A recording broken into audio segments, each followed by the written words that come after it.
YouTube, what is up? It is Ryan Bailey from So Bad It's Good with Ryan Bailey. We're about to start the Beverly Hills episode 11 recap right now. I just always like to do a quick hop on before I go to the regular podcast, which just means me hitting record on GarageBand, which I'm going to do right now.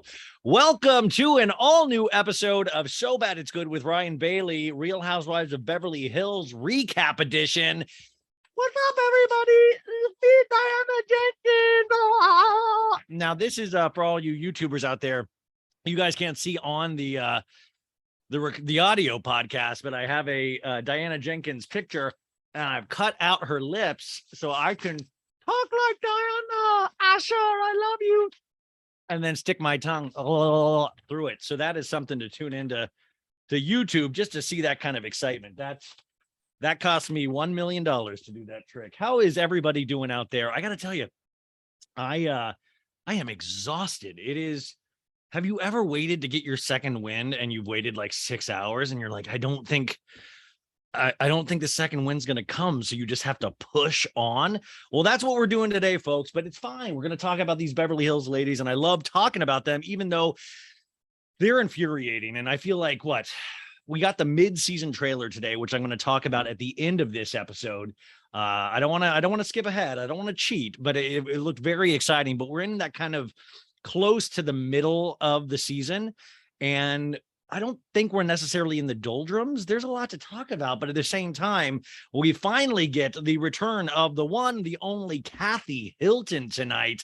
And folks, she didn't disappoint. She literally hit us with an $80,000 version of a baked potato with caviar in it. And I got to tell you, folks, what a waste of money. If you go to Wendy's, they give you a baked potato. It doesn't have the caviar, but you can get like cheese and sour cream and stuff like that. $2. You can get it for $2. Kathy's there just jamming caviar in this thing like it's like a sock puppet. That's even a bad... It's a horrible example. Let's see. We had a great week, you guys. Oh my God. Did you listen to that quick interview with Miss Phaedra Parks from Girls Trip on today's episode? Oh, I was so, and that, by the way, if you want to see how pretty she looks, it's up on our YouTube page as well. And also, you guys, thank you so much for leaving positive reviews. That really cheered me up this past week. If you like this podcast, please leave a 5-star review on Apple Podcasts and Spotify. Why not?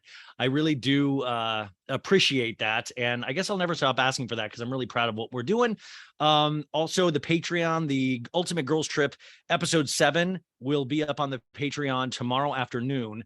And I'm really sad Ultimate Girls Trip is over. You can find all my recaps of those over on the Patreon, just patreon.com/so bad it's good. And there's a lot of other things on there at this point, but I'm very sad that we have no more of these ladies. And I mean, like I said, on the first recap of that is that, they should do this yearly with just Dorinda at Bluestone Manor with these ladies. Like they could form their own super group at this point. I do find it interesting. I don't know if you guys do, that Tamra Judge, which we talked about yesterday, made the final or the official announcement in her little cat suit and grabbing the orange on Watch What Happens Live, that she will be returning back to OC. And I read today, I was like, yeah, that is the only, I think it was Jeff Epstein on his Instagram said, that's the only person that has made it back to their cast from Ultimate Girls Trip. So I'm curious what the plans are for the rest of those ladies. I don't know. And have we heard anything about Tamra's podcast? Is she going to be able to continue doing 2 teas in a pod with Freddie Mellencamp? It would be a shame if but it's a conflict of interest at this point. It would be funny. I mean, Freddie finally has something that's kind of successful, and it would be kind of, I don't know, sickly funny if Tamra left and then Freddie was back to 1 tea in a pod, and it was just Freddie talking about her dad and when she used to be on Beverly Hills and how she likes to make people eat lettuce, the norm. Real quick, we're not going to do any news stories. I really kind of want to just get into this recap, but I got to just do and by the way, this is an adult show. We like to use language. We like to, hey, crack a beer right now, smoke a doob, whatever you need to do to relax. But just want to give a quick reminder, big F you to this asshole. Tristan Thompson, I'm ripping up a photo of him, you guys. This is like a radio play. He is currently on his fuck fest overseas in yachts and stuff like that. And like now this guy is proudly like posting photos with people. He's on he's on Ali Hilfiger's dad's yacht, Tommy Hilfiger. And Ali Hilfiger is like proudly posting pictures with Tristan Thompson.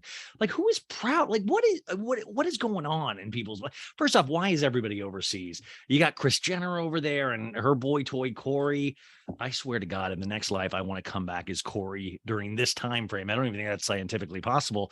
But this guy gets on yachts more than I get to lay in my own bed. Like, this guy is just born, like he is living the yacht life at all times. And do you ever wonder when you see these guys? Kris Jenner, she's always in these long flowing caftans on yachts, and Corey's always like dressed in some kind of cool outfit as well. And then I'm just like, when is Kris doing the work? Like, who takes over for the Kardashian kids when Kris Jenner is on a yacht? Like, is she still involved in business moves, or is it like when Kris Jenner is away, the Kardashian kids are like, it's party time, let's do stupid shit, yeah. But they save a lot of the stupid shit just actually for their show. In some Kardashian news, which I think this is so great because Mason Disick is another one that I hope to come back as, not just Corey, but Mason, Kourtney's son. This kid is a little player, dude. He has like minks. Like, I think he's only like 13 years old now, but he still is he dresses in Versace. Do yourself a favor someday and Google Mason Disick wardrobe, and you will see just like, listen, you guys know I'm the old Navy man, but this kid is just dressing in designer duds all the time. But I love that.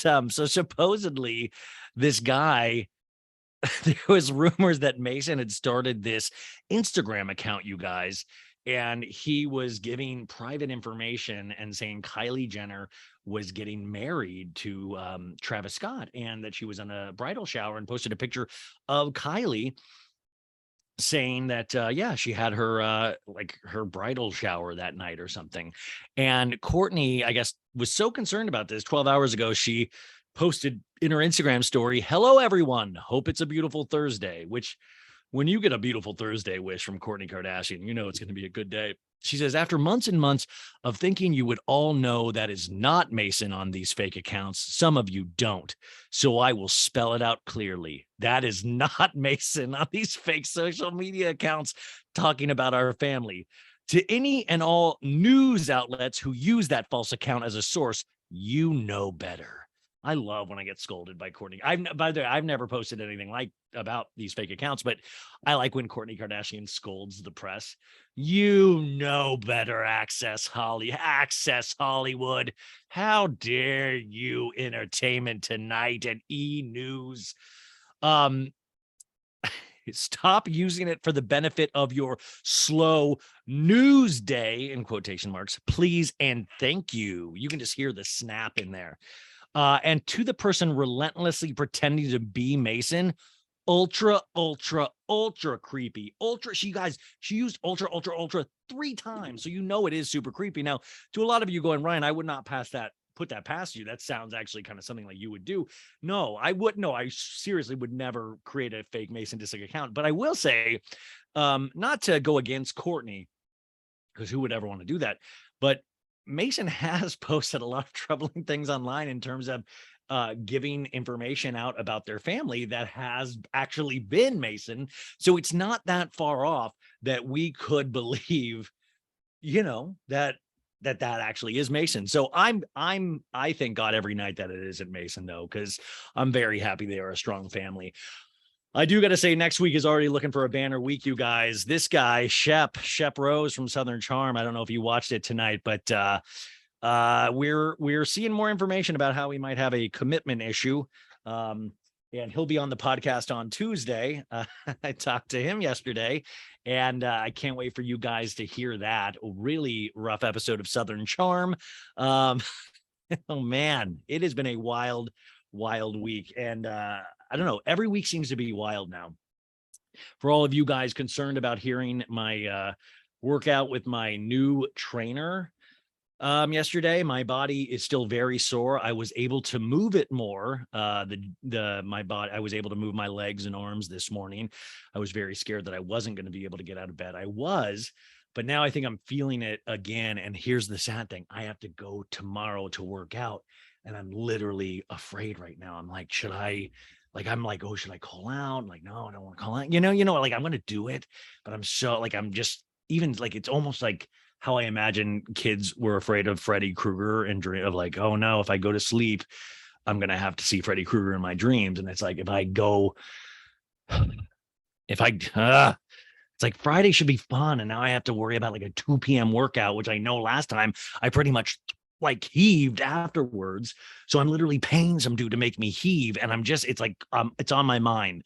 But then I look in the mirror and I'm not loving my body. So then I gotta go, doesn't that suck? Like you have to actually do things to like see results.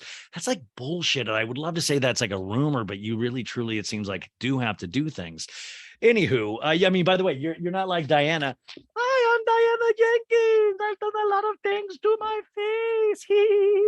um, you guys, I did an album review of Asher Monroe's album last week, who it just released on Diana Jenkins. That's Diana Jenkins' guy.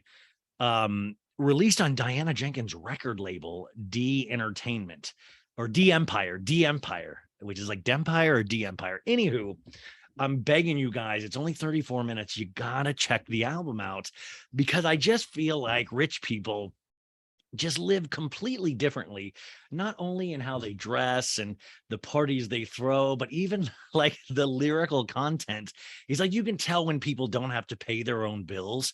You know what I'm saying? Like you could tell there's a difference when Erica Jane knew that like her monthly nut was covered, by Tom and the plane crash victims.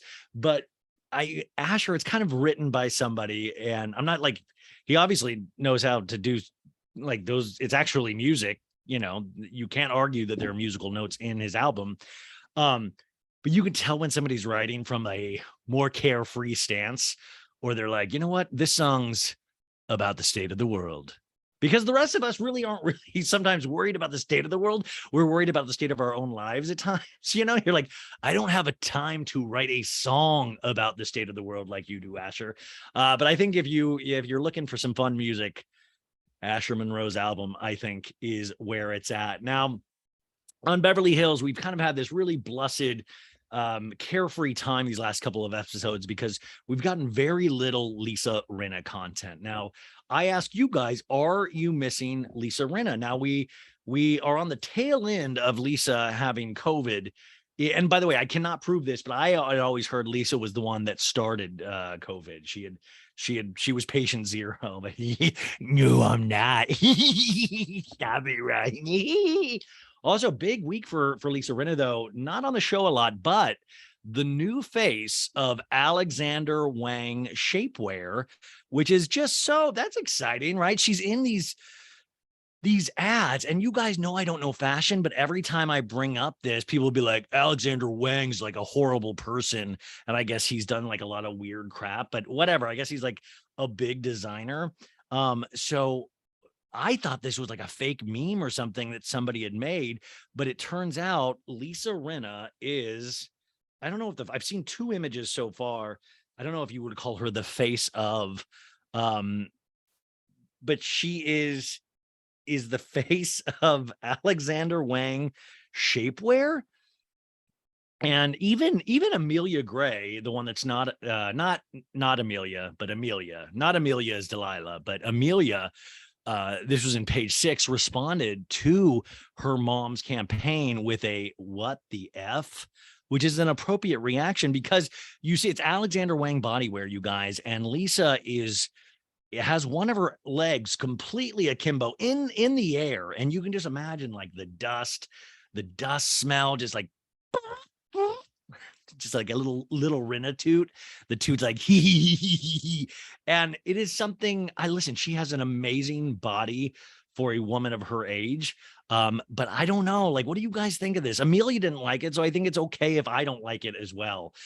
Even if Amelia did like it, I still don't think I was gonna. But then PK Kemsley, you guys, commented on this and goes, wow, just wow. And then 3 flame emojis and 3 heart eye emojis.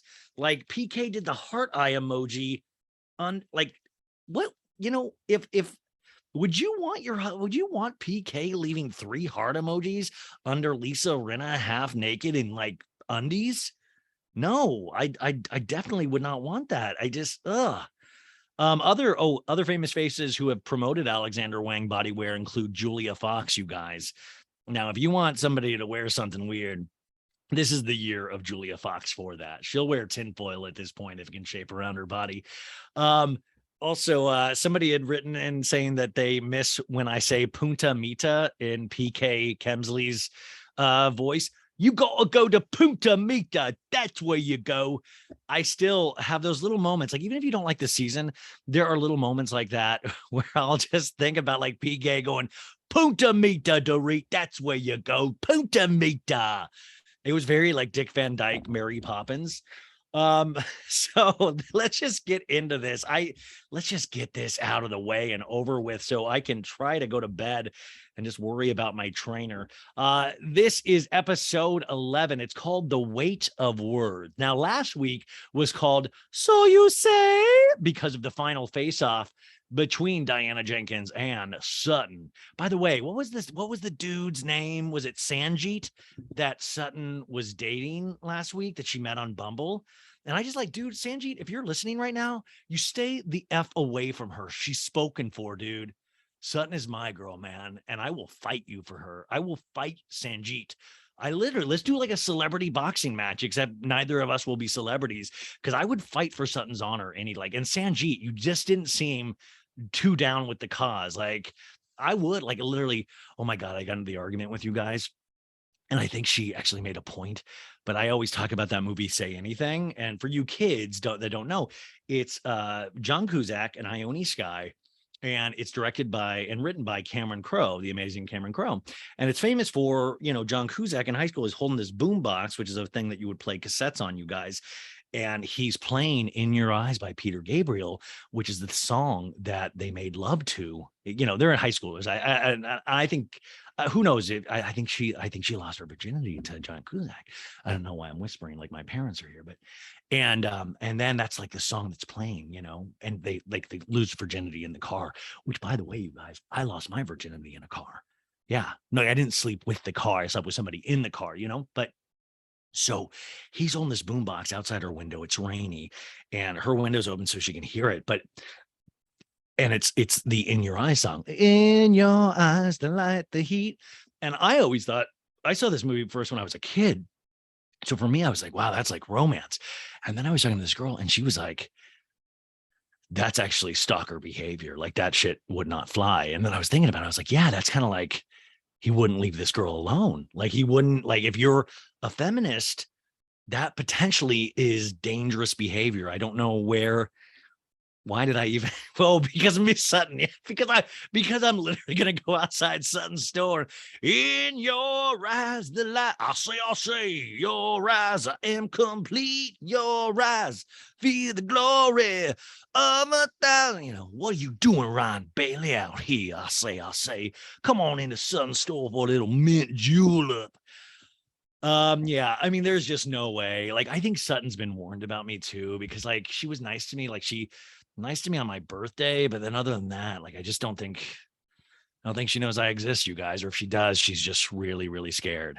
But what does Sanjeet have that I don't? Like, did somebody find out who this Sanjeet guy is? He's like a Fortune 500 guy. Like, I just need the whole thing. Like, I need all the information about Sanjeet, see what I'm dealing with, because it's just so frustrating. I just like, what does he have that I don't? I've been thinking all week about it.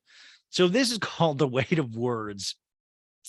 And so if I, were to derive any clues from this, I'd be like, what this means is that words matter. Not on this podcast at all, but words usually matter. So if you say something you got to deal with the consequences. That's what I'm thinking. So I'm like, who said what? Because we got Erica Jane, who always says stupid shit. And like, monkey's gonna fly on my butt. I'm Erica Jane. So you got that. You got Ren always saying stupid shit and starting shit. You got Kyle being a troublemaker. You got Kathy supposedly saying stupid shit in Aspen later on in the season. Dorit saying shit, like just in different accents and things like that. Like, I am a child of the world. Beep, boop, bop, beep, boop, boop, boop. You've got so many people saying shit. So what do we give weight to? Who do we give weight to in these shows? Is there anybody that we take seriously? Now, for me this season, I think Garcelle has made a lot of sense. I truly do. I think Garcelle has been the one that has made the most sense, or even when she gets mad, can make the most sense to me. Now, I love Garcelle too, because I feel like she can be messy. She doesn't take shit. And I do have a feeling if the legend of Garcelle continues in 2 seasons, she might be a villain. Like right now, I think she's firmly in the hero thing, but you never know with these ladies. I remember the first season Lisa Rinna was on, I thought she was a hero. And then you watch them slowly turn to the dark side. So you never know. Also, you never want to believe your own press. I always think that usually happens in ladies' second season, but it hasn't happened to Garcelle yet. I'm talking about like Heather Gay, kind of people like that. In the second season, they're kind of so blown up. We saw it with Leah McSweeney a little bit, where they start believing their own press. They start believing that they are the shit because they've been so celebrated by the fan base. And we are a wild, wacky, and weird fan base. And we are really, really passionate. And that's cool, but it can be distracting sometimes, because then you just don't you're like, what are you fans of? Like, I still, to this day, every week I talk to you guys, I don't get at this point what you could possibly like about Erica Jane. Like, I mean, honestly, from every angle, like the looks aren't being served anymore. If you liked her for her singing, we don't really get to hear that anymore. The glamour isn't there. So you're really dealing with your drunk aunt that's having a really bad year because she's broken up with like 3 separate dudes, and like her shifts at Dairy Queen are getting cut. You know what I'm saying? Like a really kind of sad. She's like potentially even like having to be the stripper, but she wouldn't get the good stripper shifts. She would get like the noon shifts of like, I'm looking at what was the I'm looking at Shankers again. I've got the noon to 2 shift. Yeah, come on in. It's gonna be hot stuff. Yeah. By the way, I used to say that about myself. If I was ever a male stripper, I would get the bad shifts. I would get like the 5 a.m, the noon, or even the right directly after lunch, which, I have never been to one, but like in certain strip clubs, there's like salad bars and stuff like this. I swear to God, I heard that and I was like, that's disgusting. I'm all good for like the nudity, even though you guys know me. Like, I've been to like 3 or 4 strip clubs in my day, and each one I profusely have sweated at. The last one I was at was like 5 years ago. I was still married, and me and my buddy Dusty, it was our buddy Steve's bachelor party, and one of his buddies was super rich, and we were in Austin and rented this really cool house. We were going to there for Austin City Limits Music Festival, and the first night, he's like, the rich dude is like, okay, we're all going to this like whatever strip club, and he says, I rented out the whole top, or the whole like VIP floor or something. And my initial thought was like, oh my God, do I have to throw in for that? Like, does he know I'm an actor? That was my original paranoia. And then my second one was like, okay, everything's free. The drinks are free. But then it was like, oh no, girls are going to talk to me. And like that, even just then, that made me nervous. So that's how I bonded with my friend Dusty. Like, we didn't really know each other until then. And he had a wife as well. So we would like sit next to each other, and like, you can't look around a strip club, because if you make eye contact and then one of the ladies makes eye contact back with you, she walks directly over, because like that's the move. And by the way, that's not their fault. Like, that's what they're there to do a job. And so like, every time that would happen, I would get into like a deep conversation with Dusty, or act like I was like, well, you know what, the thing about God is like, start like say something really crazy, just to like, listen, guys, I am the opposite of Drake at a strip club. I mean, I think you guys know that, but it's nerve wracking. And then that time was especially horrible because everything was paid for. So all the strippers were coming over to our whole section to like make themselves drinks. And I hate to be a fuddy duddy, but I was like, are you guys like, I never, but I was like, are you guys supposed to be drinking on the job? And I think that actually, that is the place where you do drink on the job. Anyways, I'm a lot of fun to go out with. I think pretty cool guy, nonstop. I don't know. Like, I remember the first strip club I went to, and I was, God, I was like 24, I think, and it was in the Valley in like Van Nuys, and my like guy friends, we all went, and it was like it's like the same thing every time. And then they thought it was so funny because I was so nervous that they bought me a lap dance, and then I went and like, dude. It's so I can't believe I'm sharing this with you guys. Like, I apologized the whole time. Like, I was like, I'm so sorry you have to do this. And I'm like such an idiot because it's like, oh, you got paid to like do the lap dance. But I just felt so bad. I felt so bad because then I was like, ugh. I don't even know if this is going to make the show actually. No, it's just more. Are we supposed to be talking about the Housewives? What's going on with the old? But could you wait? Couldn't you though, now when you're kind of thinking about it, couldn't you potentially see Erica Jane eventually going back to Shakers? Like, used to be a lot different of a lifestyle for me, but now I'm back in Shakers. which would actually be kind of a cool Bravo spinoff of like Erica Jane goes back to Shakers and we meet that crazy cast of characters. And it's all about Erica Jane getting back on her feet, and she's working at Shakers, during the day, and at night she's taking like tap dance lessons or something to try to get back on Broadway. It could be like, I'm seeing it. There's like an 8-episode. It's kind of like Candy in the Gang, Okay, so this is the summary, you guys. They always give us a little summary, the cable company, and so this is what they say the show is about. Dorit fangirls over Jamie Lee Curtis. Oh my God, does she? Who is a special guest at Kyle's charity luncheon. An eye-opening social media post throws attention on Crystal. Sutton comes to the conclusion that some friendships are not meant to be. Okay, so this sounds like a solid episode. Now, you're like, Jamie Lee Curtis, but let me remind you that Kyle Richards has starred in the original Halloween from 1978 and the last Halloween, like the last two she's in the next Halloween, which the preview came out for this week. And she grew the bangs for her Halloween role to throw out, because she's like the Daniel Day-Lewis of horror films. Really gets into character. And then remember when she got a nose job and she blamed it on the movie Halloween? She was like, Michael Myers threw me down a flight of stairs, so I had to get facial reconstruction, which made my nose more dainty. Okay, so we get the previously, because like I always like to remind you guys, Bravo secretly thinks that we're idiots and that we have no attention span, which the older I get, I mean, it is starting to help a little bit, I would say.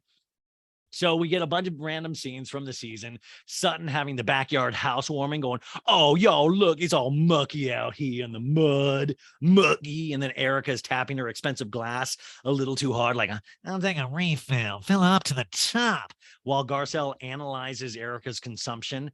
And she calls out Erica for excessive drinking at Garcelle's birthday party, which then, of course, the big causing disrespect to Garcelle's 14-year-old son. Remember, like, get the fuck out of here! Get the fuck out! Get the fuck out! Get him out!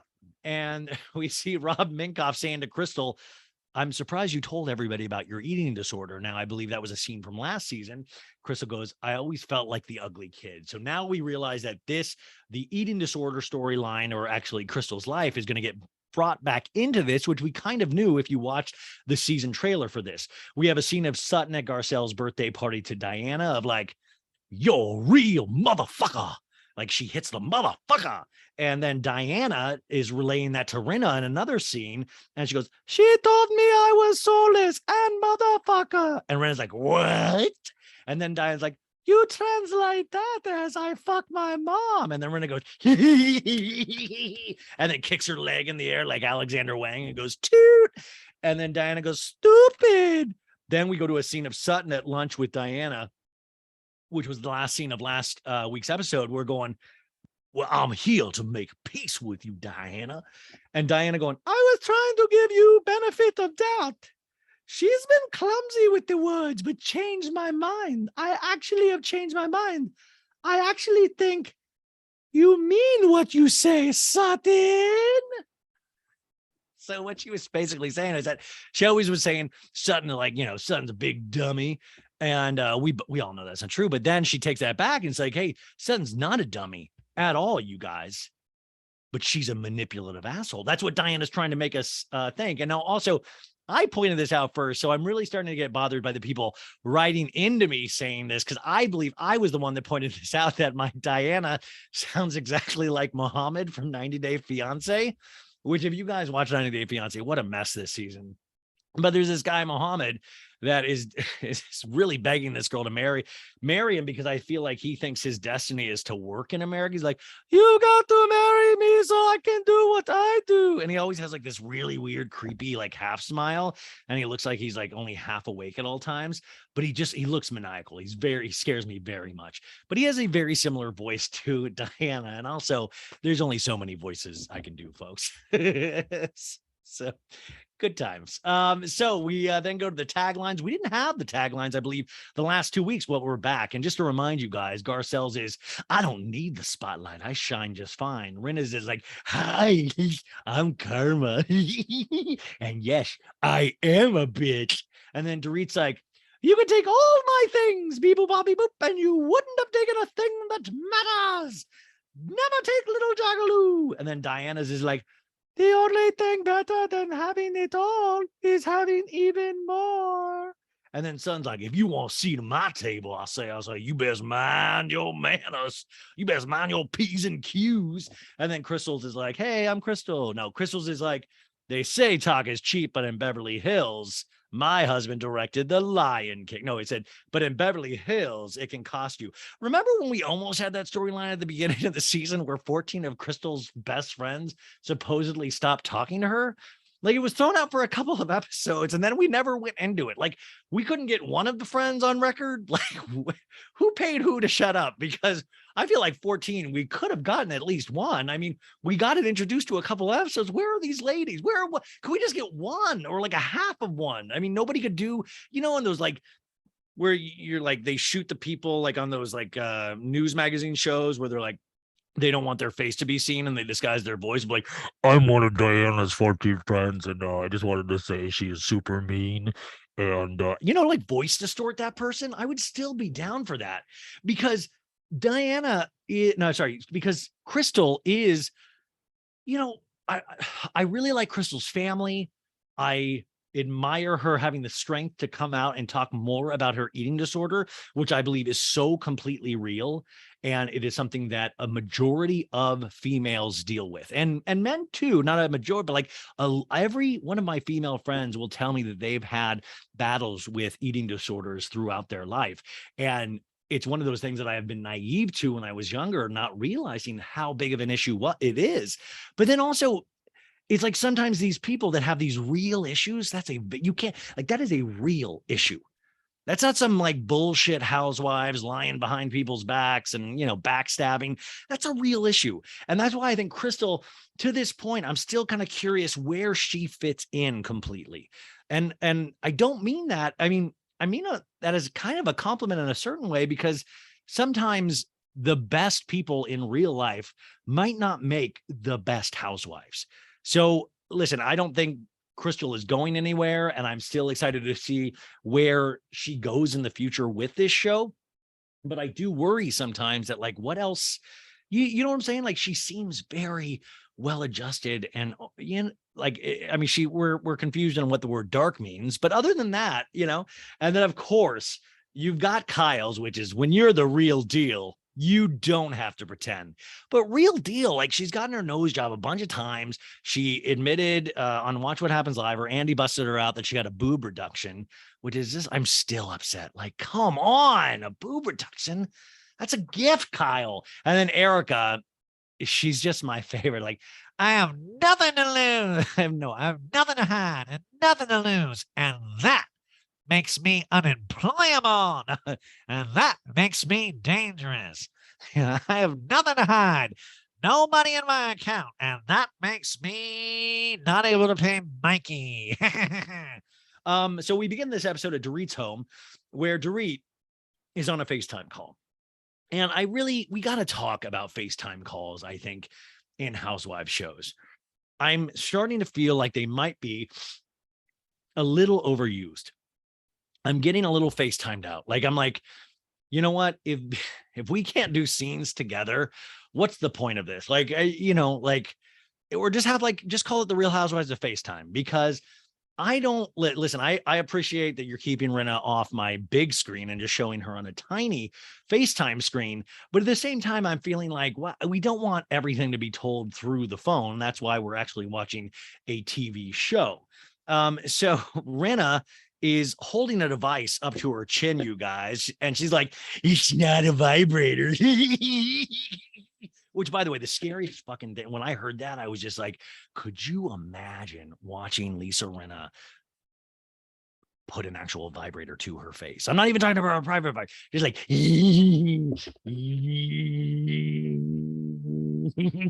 Harry, or are you going to make your bolognese? I do gotta say though, I still love that, like, really, that Rinna voice just split people down the middle of it. I've got, like I told you last week, I've gotten mean, like, you stop doing that demon voice. But then some people really like it. So I don't know, like, this is not a vibrator, Jury. Unless you want it to be. No, so she's holding up some kind of like face device. Who knows? And Dorit's like, "What are you doing?" And Rinna's like, "I'm lasering the little hairs on my chin. I call them little not Amelias."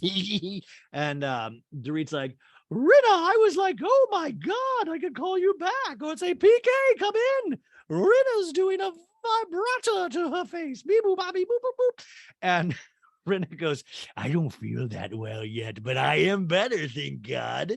And Dorit in the talking head does her serious Dorit voice of like, "Just when you think you're done with COVID, Omicron comes. I am Omicron," which is like, to me, that's all like, it's not like classic Coke and new Coke. It's all COVID to me, like, I'm not like, ooh, the Omicron days. Like, no, it's all fucking stupid. So we get a headline in Reality Blurb, which I love. That's the blogs. Reality Blurb says, Lisa Rinna, Erica Jane, and Garcelle Bouvet test positive for COVID-19. And Dorit in a talking head goes, "Luckily, I've managed to dodge the bullet this time," which, was that a darker meaning, you guys? Was that like, never mind. I was like, I couldn't tell if she was like, okay, anyway. So then Rinna goes, "So you're going to Kyle's?" And Dree goes, "Yes, for luncheon. I'm going to leave soon," which is like, come on, man. I don't need to know. Like, we could cut this scene entirely. I don't need to see Rinna with some kind of vibrator to her face just so Dorit can go, "I'm going to get a meal over at Kyle's." And this is bullshit. Rinna goes, "Well, it should be interesting. Let me know about all the gossip so I could potentially use it later to stab people in the back." And Dorit's like, "I will." And they say goodbye. Like, what a waste of, like, is that just Rinna telling the producers, like, "Please let me be on the show. Please give me a scene. I'll even do a scene with Dorit. Please. I'll act like I have a vibrator up to my face." We get the drone camera work. This is over to Kyle's house, where she still has snow in the yard from the holidays. Remember, she had the fake snow. So that's a good investment because it's still there. A black SUV limo is arriving. Kyle is checking her look in the mirror, making sure she looks all good. And she answers the door, and lo and behold, you guys, it's Jamie Lee Curtis. Yeah, it is Jamie Lee Curtis, star of stage and screen. I mean, you cannot argue that Jamie Lee Curtis, she's a movie star. She has been in so many really cool, iconic movies. And you can't make fun of Jamie Lee Curtis.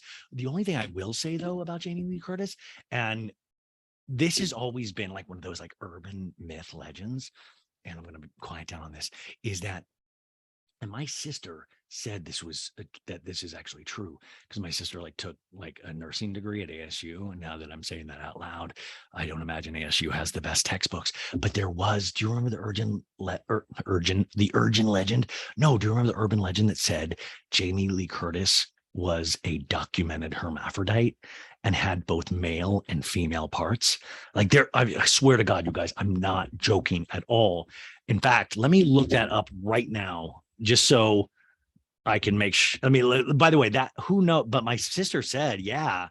But I never looked because I think I was like scared to put it in my Google search. And then like later, it's like, when Ryan died, was he looking up anything funny? Yeah, Jamie Lee Curtis hermaphrodite ? Okay.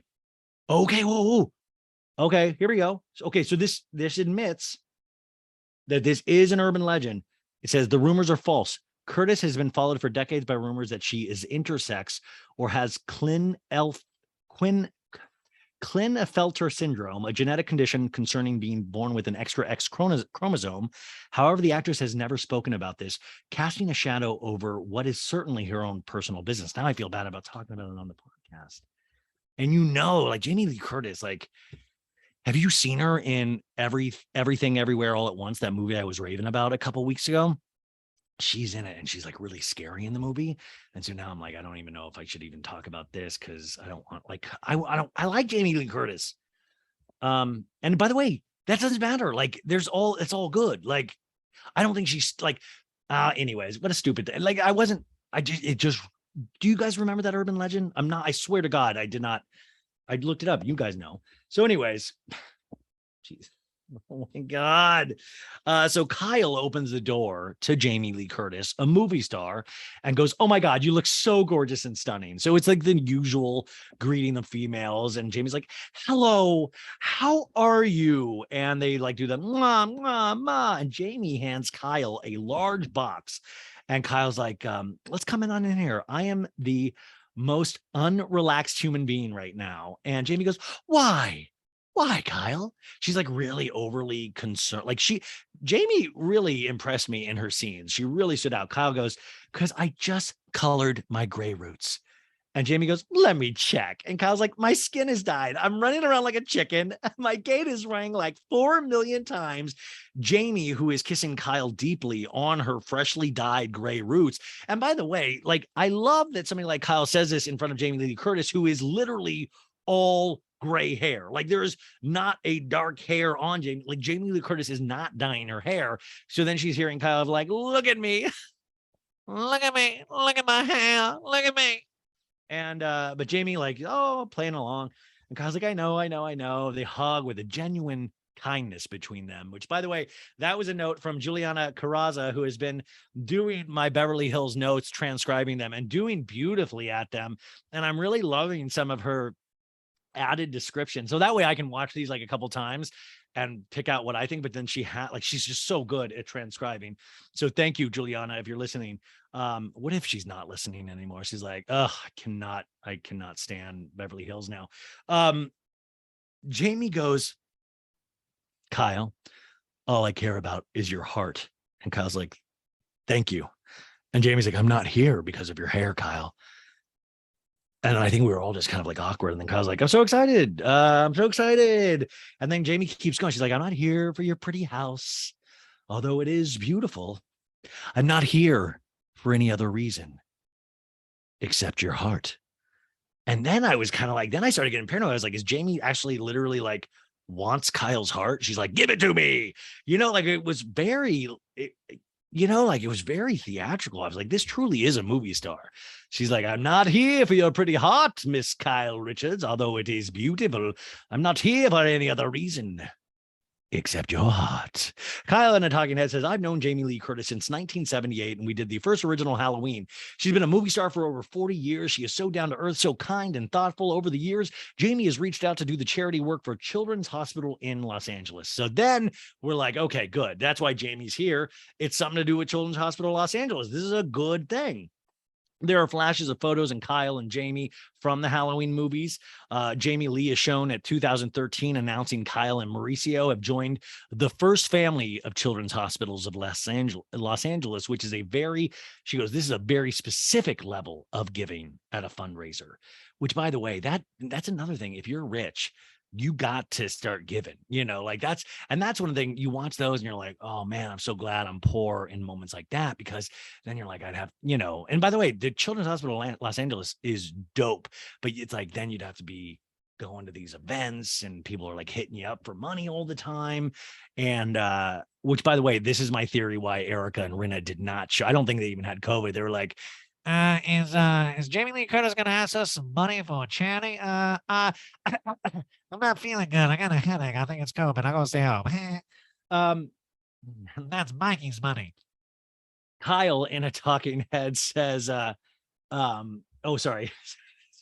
Kyle goes, so Diana comes in and I'm like, oh boy, because Diana loves a celebrity. Like, we've seen Diana with all these pictures of all these celebrities. She just as a Bosnian, she just loves to be around celebrities, it seems like. And Kyle's like, so this is, oh, sorry, no. Diana's not there yet, but Kyle is showing her where everybody's sitting. Like, this is Diana, Sutton's over here, and Jamie is placing these really big gift bags for the guests around the table. And Kyle has made sure that Sutton is sitting right next to Diana, which I call bullshit. That's a producer thing. I think producers are in charge completely of choosing where people sit. So Kyle goes, I spoke with Lindsay at Children's Hospital, and they're building a new building and play area for the kids and everything. So I was asking for her to get back with me with information for that, because it's such a big opportunity to do such amazing things. And Jamie's like, perfect, just great. Kyle in a talking head says, James founded this company called My Hand and Yours, where 100% of the proceeds goes to children's hospitals. So today I wanted to help support Jamie with a fundraiser. And they start to sit down, and Jamie's talking about, like, in meetings, she's like, I'd always look for the spot with the best lighting, and then I would take that seat, even if it was that man's desk. And great. By the way, would we want to see Jamie Lee Curtis as a housewife? Would we want to see that? You know who she's married to, right? She is married to the genius that did Best in Show, Waiting for Guffman. Truly a genius in comedy, and I don't know why I'm blanking on the name. I think it's my COVID fog from a couple weeks ago, but he's just a damn genius. I'm trying to find it. Sorry. Christopher Guest. Christopher Guest. Jamie Lee Curtis has been married to Christopher Guest for a long time.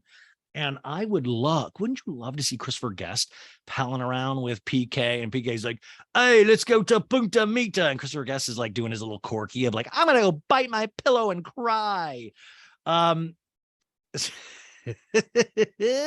So Diana is arriving finally, and walks in and goes, hello, or I'm going to take it. Hello, it's me, Diana. And she licks her lips.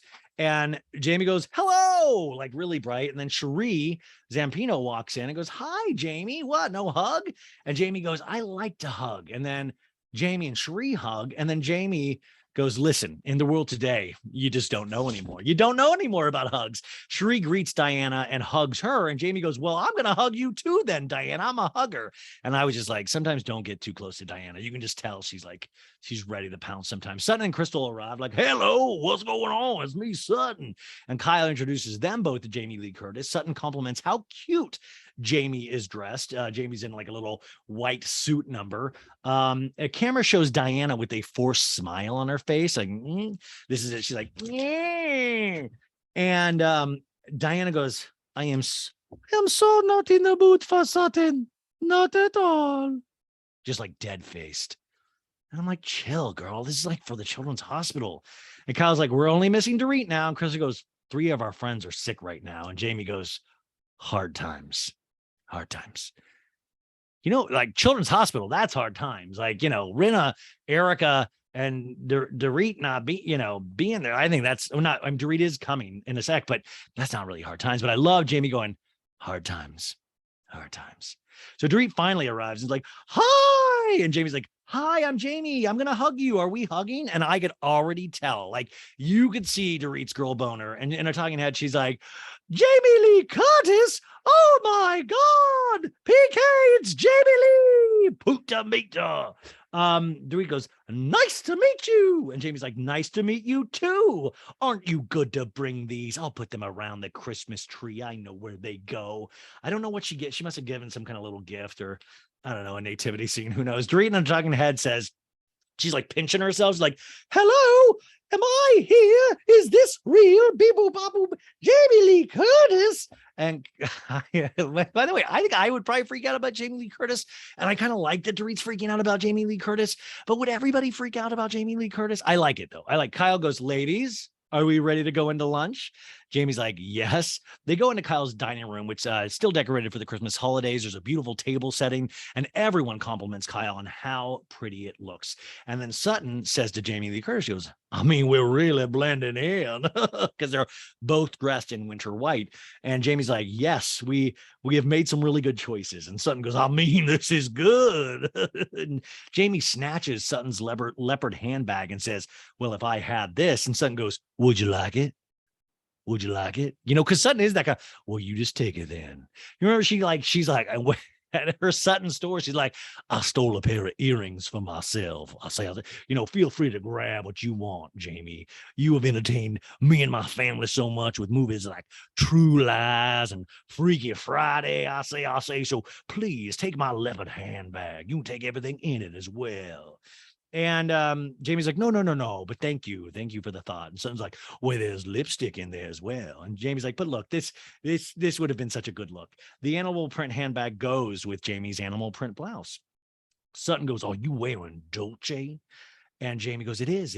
It's an old Alexander Wang. So I'm guessing Alexander Wang must have worked for Dolce. Kyle goes, okay, Sutton, you are right over there. And Sutton goes, Kyle, really? Really?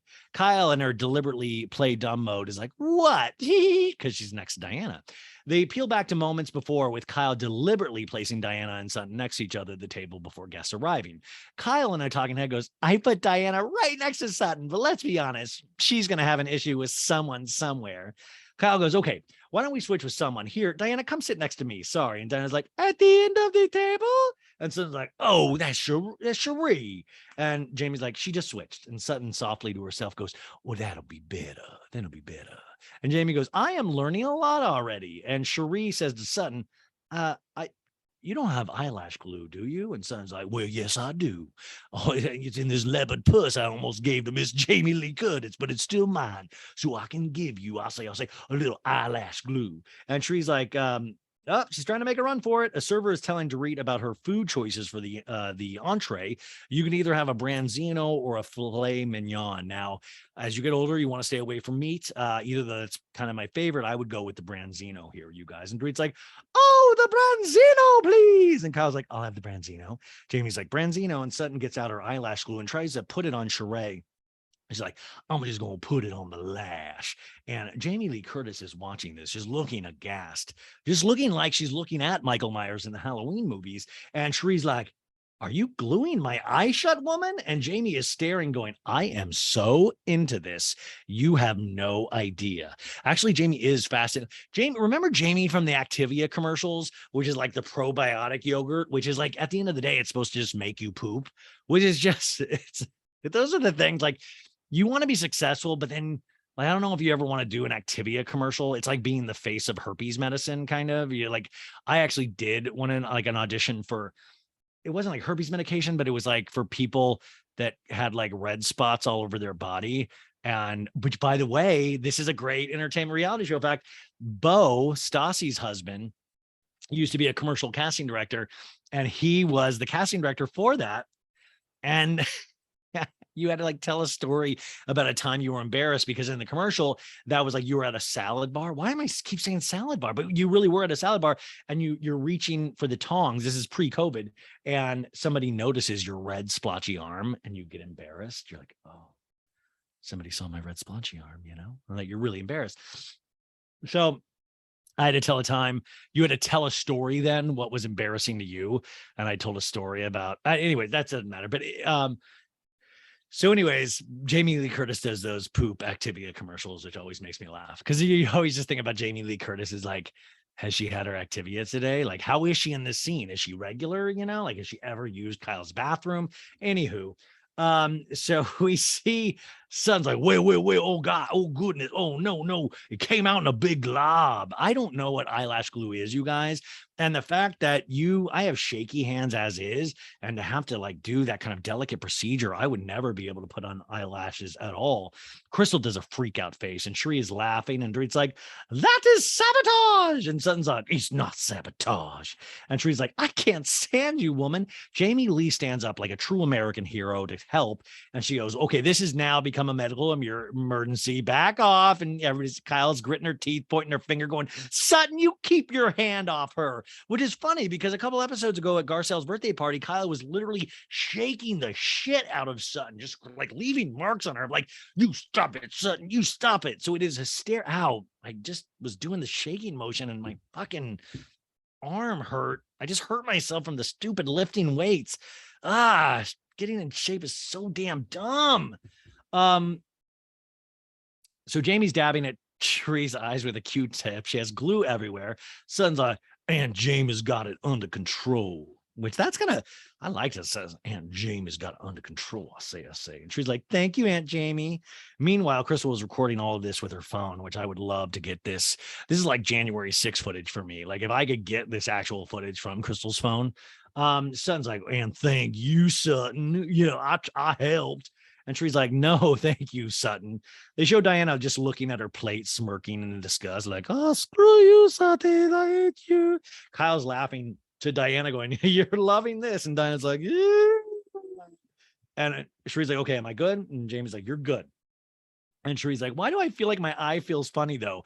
And sadly enough, we do notice that she has lost an eyeball. And rest in peace, Sheree's eyeball. Meanwhile, on the down low at the other end of the table, Dorit, trying not to be heard, is whispering to Diana, goes, I heard you had lunch with Sutton. How did it go? And then Diana's like, terrible. And this is always so funny when they do this. And I know they have mic packs on, but like I feel like we could all hear these conversations really easily.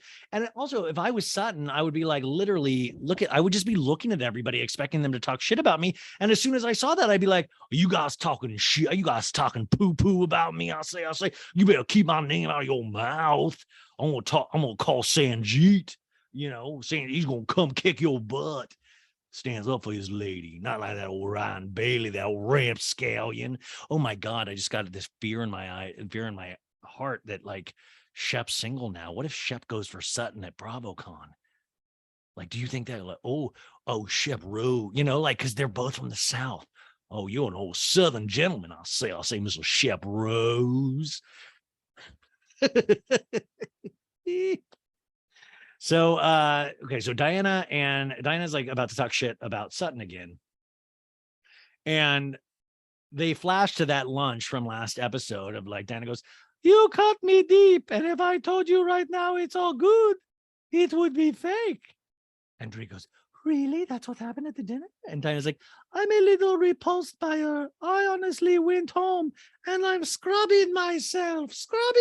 Like she's scrubbing herself in the shower. And Dree's like, huh? And Dree's like, what? And Diana in a tiny head goes, it's the truth. I did like exfoliate.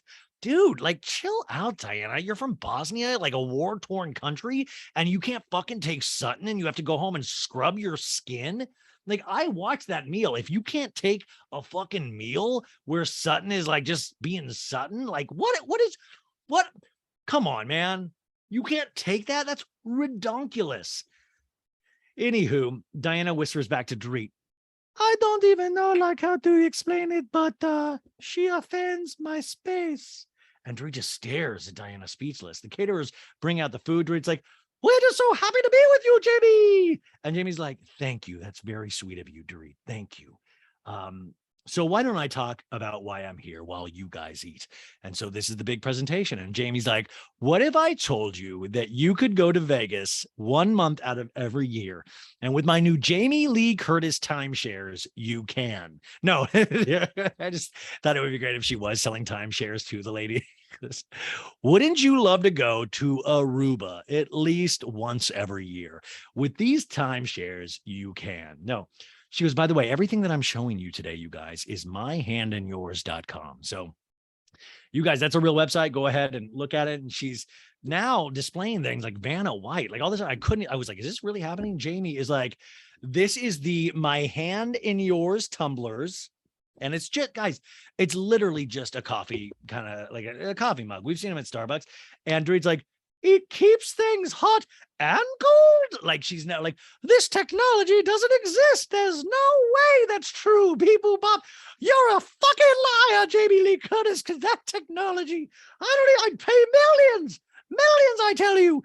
PK, Punta Mita, PK, listen, you know that thing we were talking about? Oh, hot and cold mugs, like how they don't exist. Guess what? Miss Jamie Lee Curtis now has invented a hot and cold mug. So it is. Jamie goes, yeah, hot and cold. And Rick goes, amazing. And then Jamie holds up literally a license plate holder, you guys. Like a license, like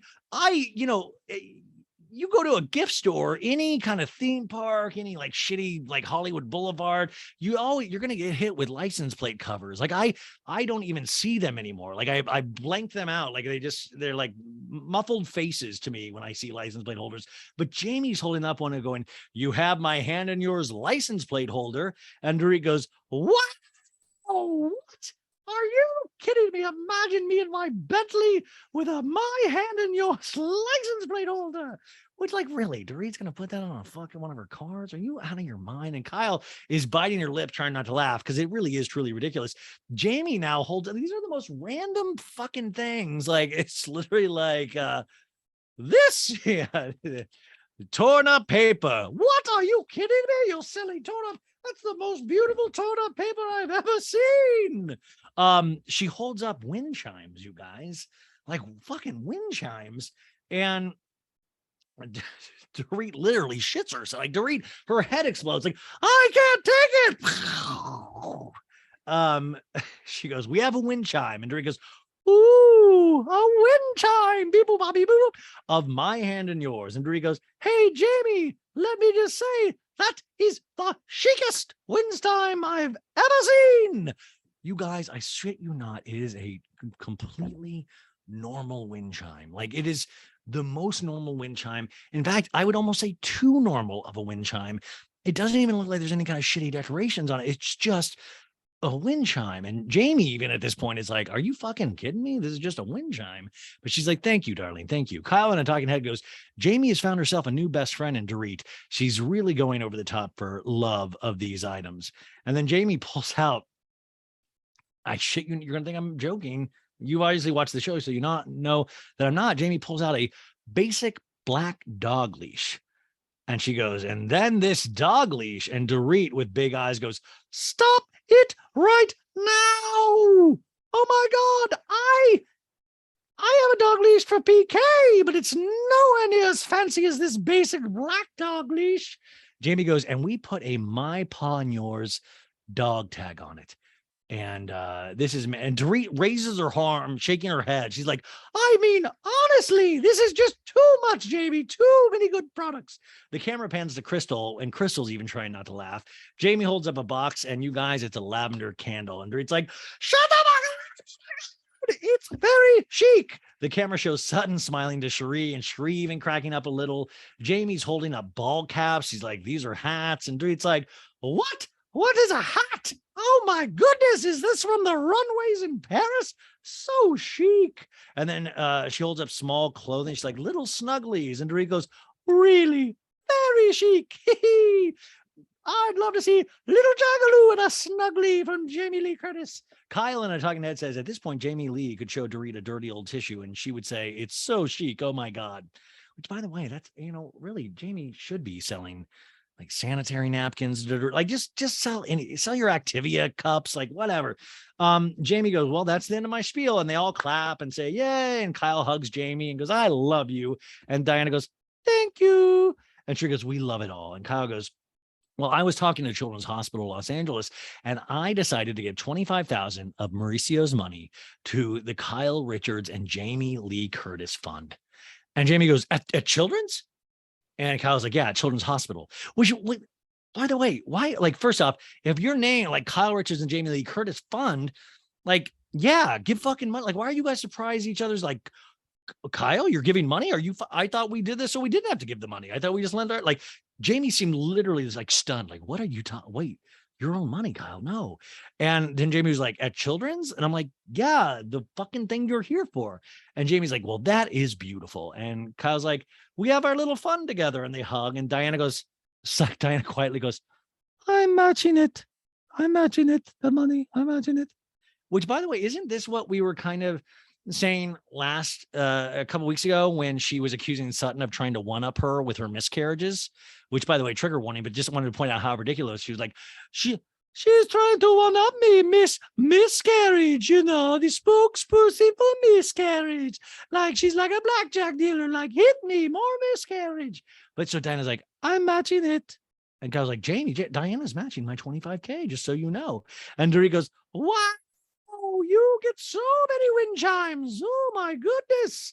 Kyle in a talking head says, I am so grateful. And now I'm thinking, should I have said a higher number? Because obviously Diana would just match anything. Kyle giving Diana a hug. Oh, this is so beyond. And I really thank you so much. And this is why they all kiss. I guess she has to do things like this. Diana has to do things like this to have friends. Dree goes, I'm so excited about my gift bag. I cannot even tell you, which we've all seen how excited you are. And Jamie goes, use it all in good health. And I couldn't tell if that was like a snarky comment. Cause like, how are you going to use a license plate holder in good health? I'm like, remember when I used the my hand and yours license plate holder? I was in the best of health. I was in my early 40s. I was married to PK and had the kids and just the happiest time of my life after I got that my hand and yours gift bag. So Jamie, Jamie hugs Sutton, says, good luck to you. Sutton's like, oh, thank you, Jamie Lee Curtis. Jamie's like, good luck to you. Jamie hugs Diana and thank you for helping us. Diana says, yeah, thank you for helping us get a good start to our fund. And Kyle goes, I'll be back, ladies, and walks out. Jamie, peace, ladies. Happy holidays. Stay safe. So now we're in a scene with Sheree and Sutton at Kyle's house. They're sitting in the living room. And I think she goes, I'm in menopause. I can't sit next to the fireplace. Sheree says to Sutton. Sutton goes, oh, you kidding me? Oh my gosh, I love it. I love the old fireplace. I love to get all heated up. You want to switch with me? Because I'm freezing. Crystal is walking with Diana arm in arm, and she's like, let's get a drink. Come on. Let's get the drink. Come on. And Crystal goes, oh my God, that food was so good. They follow Kyle and head to the bar. And Dree goes, hi, guys, to Sutton and Sheree, and sits with them. So now we've got two sets of housewives separated in Kyle's house. Will they ever find their way back to each other? And Dree goes, beep, boop, boop, boop, boop, boop. I heard you had lunch with Diana. And Sutton goes, I did. And she's angry. Oh, the sea was rough that day. They flashed to 3 weeks earlier at Garcelle's birthday party. My God, we know what happened. And we have Sutton goes, I was saying that I'm sorry that you were on bed rest. You're not sorry. Yeah, I was. No, you're not. You're phony. You are fakest person I have ever met in life. Literally. Like Diana, like how is she the fakest? But like Diana escaped from Bosnia, supposedly. Diana, like seems like she fought like a battalion of men to get the fuck out of there. She's like, oh, she's son, you scare the living. No, Sutton, you scare the living piss out of. So, Sheree to Sutton goes, why are you always in trouble, Sutton? What's that all about? And she goes, I don't know. Well, what do you think it's about? Because I say what I think. And Shree's like, how's that working out for you? Well, it's not working out too good, I'll say. And Shree's like, so maybe we should rethink.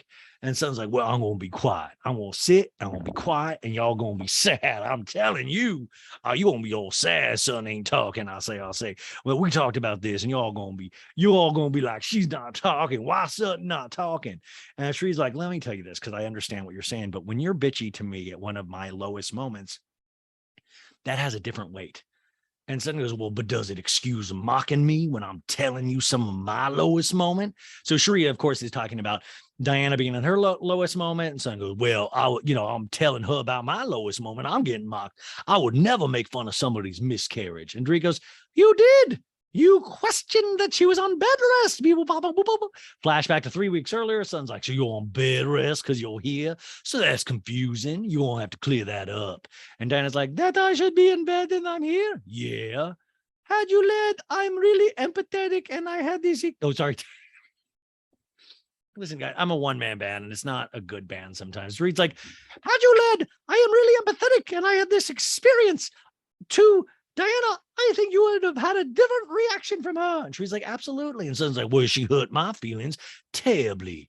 Dorit in a talking head goes, this is a pattern with Sutton. It's always about Sutton. If you can't see your own mistakes, you're going to have a lot of trouble. This is kind of one of the beautiful things that I think we get frustrated with about Housewives, but also we should really kind of lean into. It's because all of these ladies are completely hypocritical. Is that Dorit sometimes makes it all about herself. Remember, like that is something that we complain about with Dorit all of the time, you know? So then we have a flashback, of course, because that's our favorite thing to do in these shows are the flashbacks. And this time it's a flashback of Kyle stirring shit as usual to Dorit when she had pointed out to Dorit that like, look, Sutton was drinking a bunch of margaritas saying thirsty Thursday and cheersing while you were going through your burglary aftermath. And Dorit says to Sutton, do you want to try to fix things? And she goes, well, I might. Oi. And then Dorit goes, oi, oi, oi, oi, oi, oi. Meanwhile, at Kyle's bar to the other conversation, Kyle to Diana says, I just want to give you one more hug. Thank you, girl, for matching the donation. Diana goes, thank you. Crystal, Diana, and Kyle all take their glasses and cheers. And then Crystal goes, this is a big deal what you're doing. So speak out on it. It's a big deal. And Diana goes, and to donate the money and give your time. Kyle's like, so they're just mutually kissing each other's ass about rich people things, which is cool. And Kyle's like, well, thank you. And thank you. And Kyle to Crystal goes, Crystal, I saw what you posted on Instagram earlier. Crystal writes one day earlier, even though it may seem like someone's life is seemingly put together, it doesn't mean they aren't going through something painful. This week, I've been really struggling with my ED and body image. Eating disorders can be tricky because they make you feel like you're in complete control when in reality, you're spiraling out of it. I'm sharing this because I want any of you who are suffering as well to know you have my support. Recovery isn't linear. It's a process of learning, growing, and healing. Some days can feel like a little bump in the road, and others like an Everest. Honor your strength, honor your journey. So this is what Kyle's asking about. Kyle's like, how are you doing? And Krista goes, I haven't got it down. What causes it? Like, and Kyle's like, is it more that you don't have control, or if things feel out of control and that's your way of controlling it? Or is it more of an appearance thing? Or you're being hard on yourself? Or Kyle, you possibly might be asking too many questions. Krista goes, I think it's control. I don't think it's an appearance thing. It's more of an internal feeling.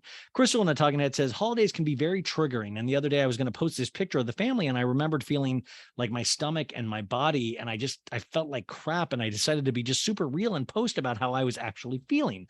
And Kyle's like, are you binge eating? Crystal's like, no, I don't binge. And Kyle goes, you don't binge. So you eat very little. And then the very little you eat, you throw up.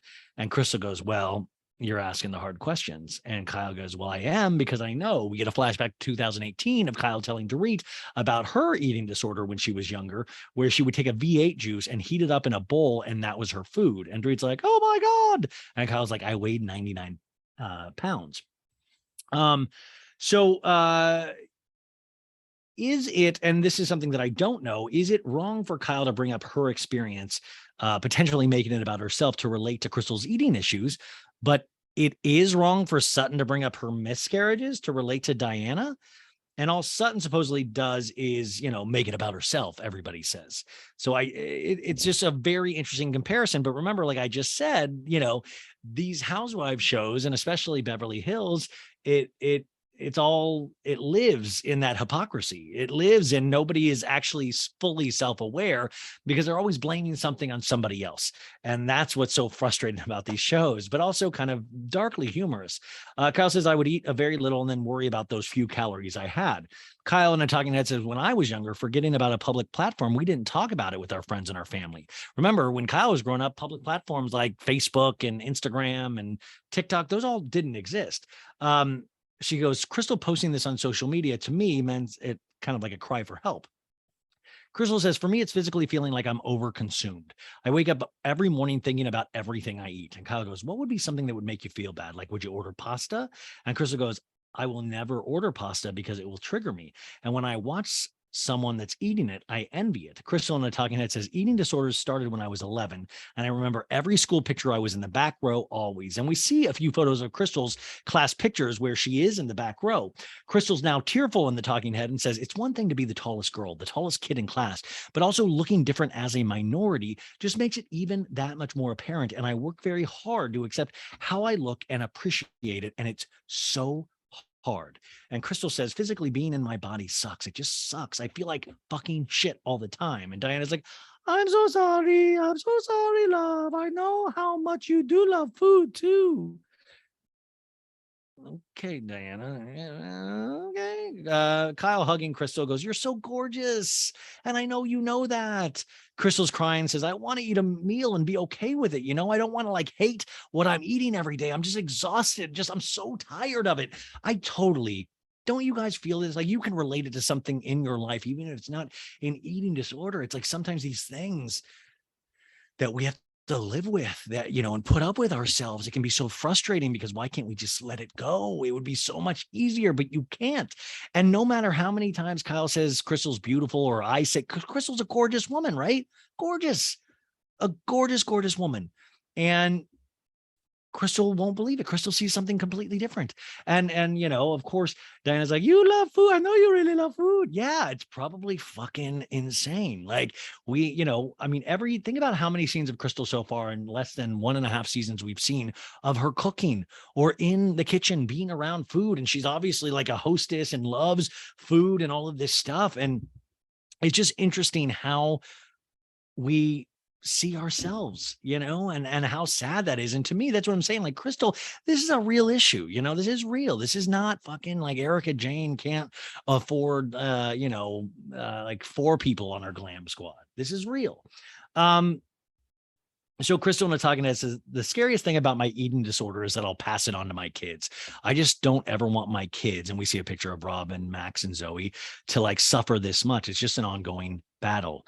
And I think at this point, the kids probably already do know or are aware at some point. And it's very brave of her to talk about this on TV, but I don't know what you do in this situation. I don't have kids. I don't know how people do pass down those lessons. It must just be brutal. So Diana goes, for being so open about it, for sure, you'll get there 100%. Diana, calm down. And Crystal's like, I want to. And Kyle's like, the more you talk about it, make it more of an open thing, get it out of your head. And Diana's like, to not be in your head. Diana, you're barely in your head. Are you? Kyle's like, exactly. You're so in your head about it.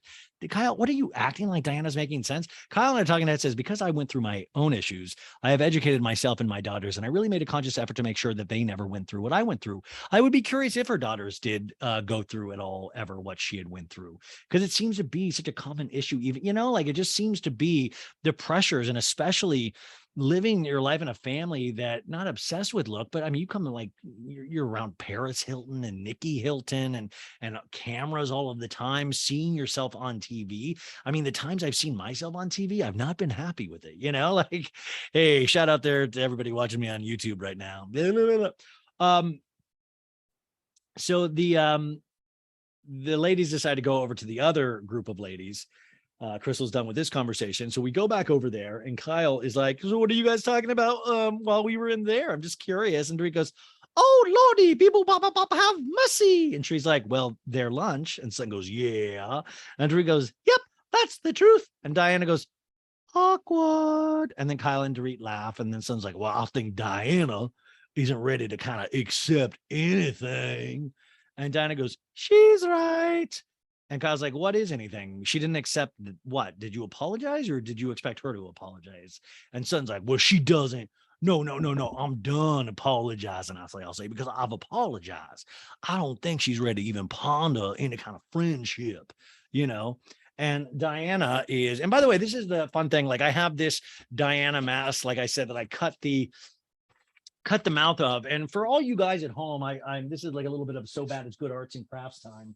I always like to do little fun things for the kids. What you can do, and let me walk you through this. This is just a fun thing you can sit around with your family and do. It's a family game. Is you'll print out a picture. Like I printed out a picture of Diana Jenkins right here. You can see that on YouTube. And what you'll do is you're going to need a pair of scissors. These are kind of dull. I'm not allowed to play with sharp ones anymore. And you will cut around the mouth for Diana. Okay, so you see it. So you cut the mouth out. This is pretty high tech. And then you've got a working Diana Jenkins puppet. So you can be like, I came to LA because I did not want to be in the space of, by the way. Actually, this is probably not the appropriate time to do this. She is talking about her baby being very, oh, Jesus. So she's back talking about this.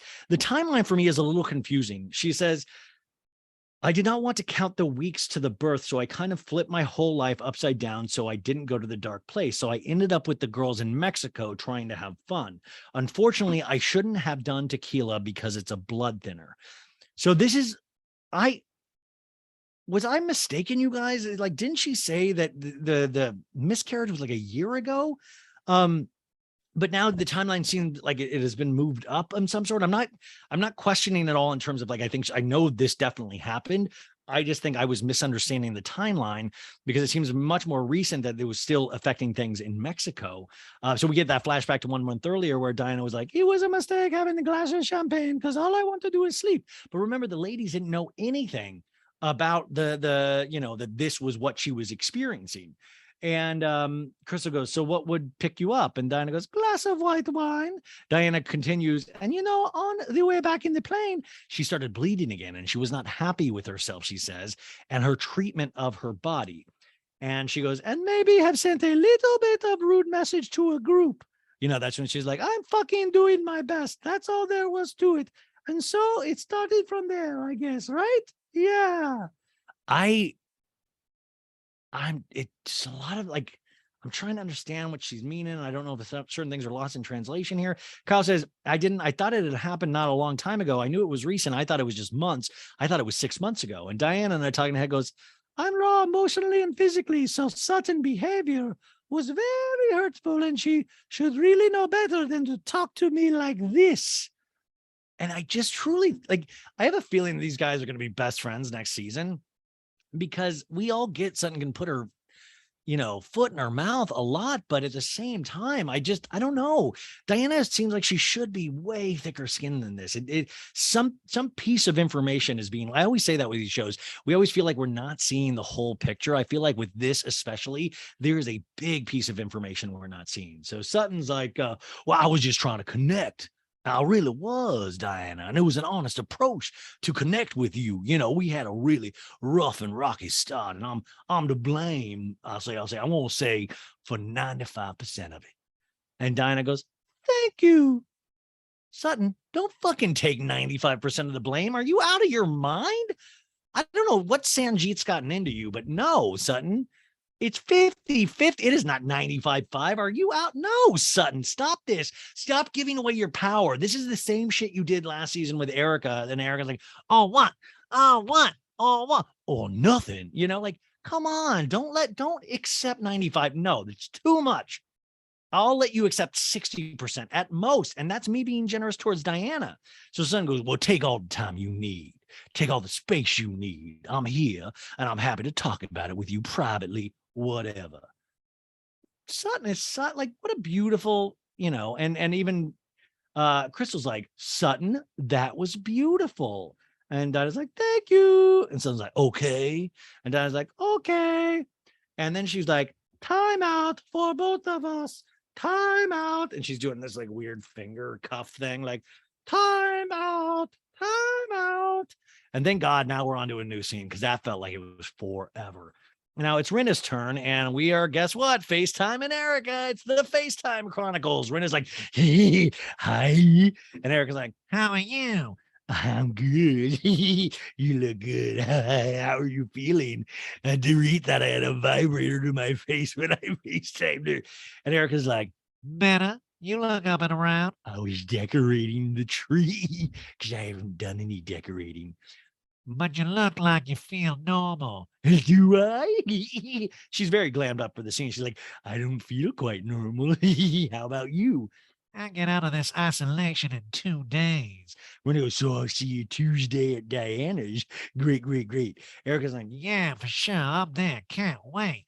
Rinna in a talking head goes, Diana has a certain reputation for doing things in a big way. I've had COVID, so I'm ready for a Diana Jenkins Christmas party for sure. Room 23, thank you. What about room 69? I'm talking about sex. Erica goes, The holidays bring up a lot of memories. Decorating the house, being with Tom and my son, having Tom give me money and clothes and cars and private jet rent, just all of that. we're just like, how much more can we take?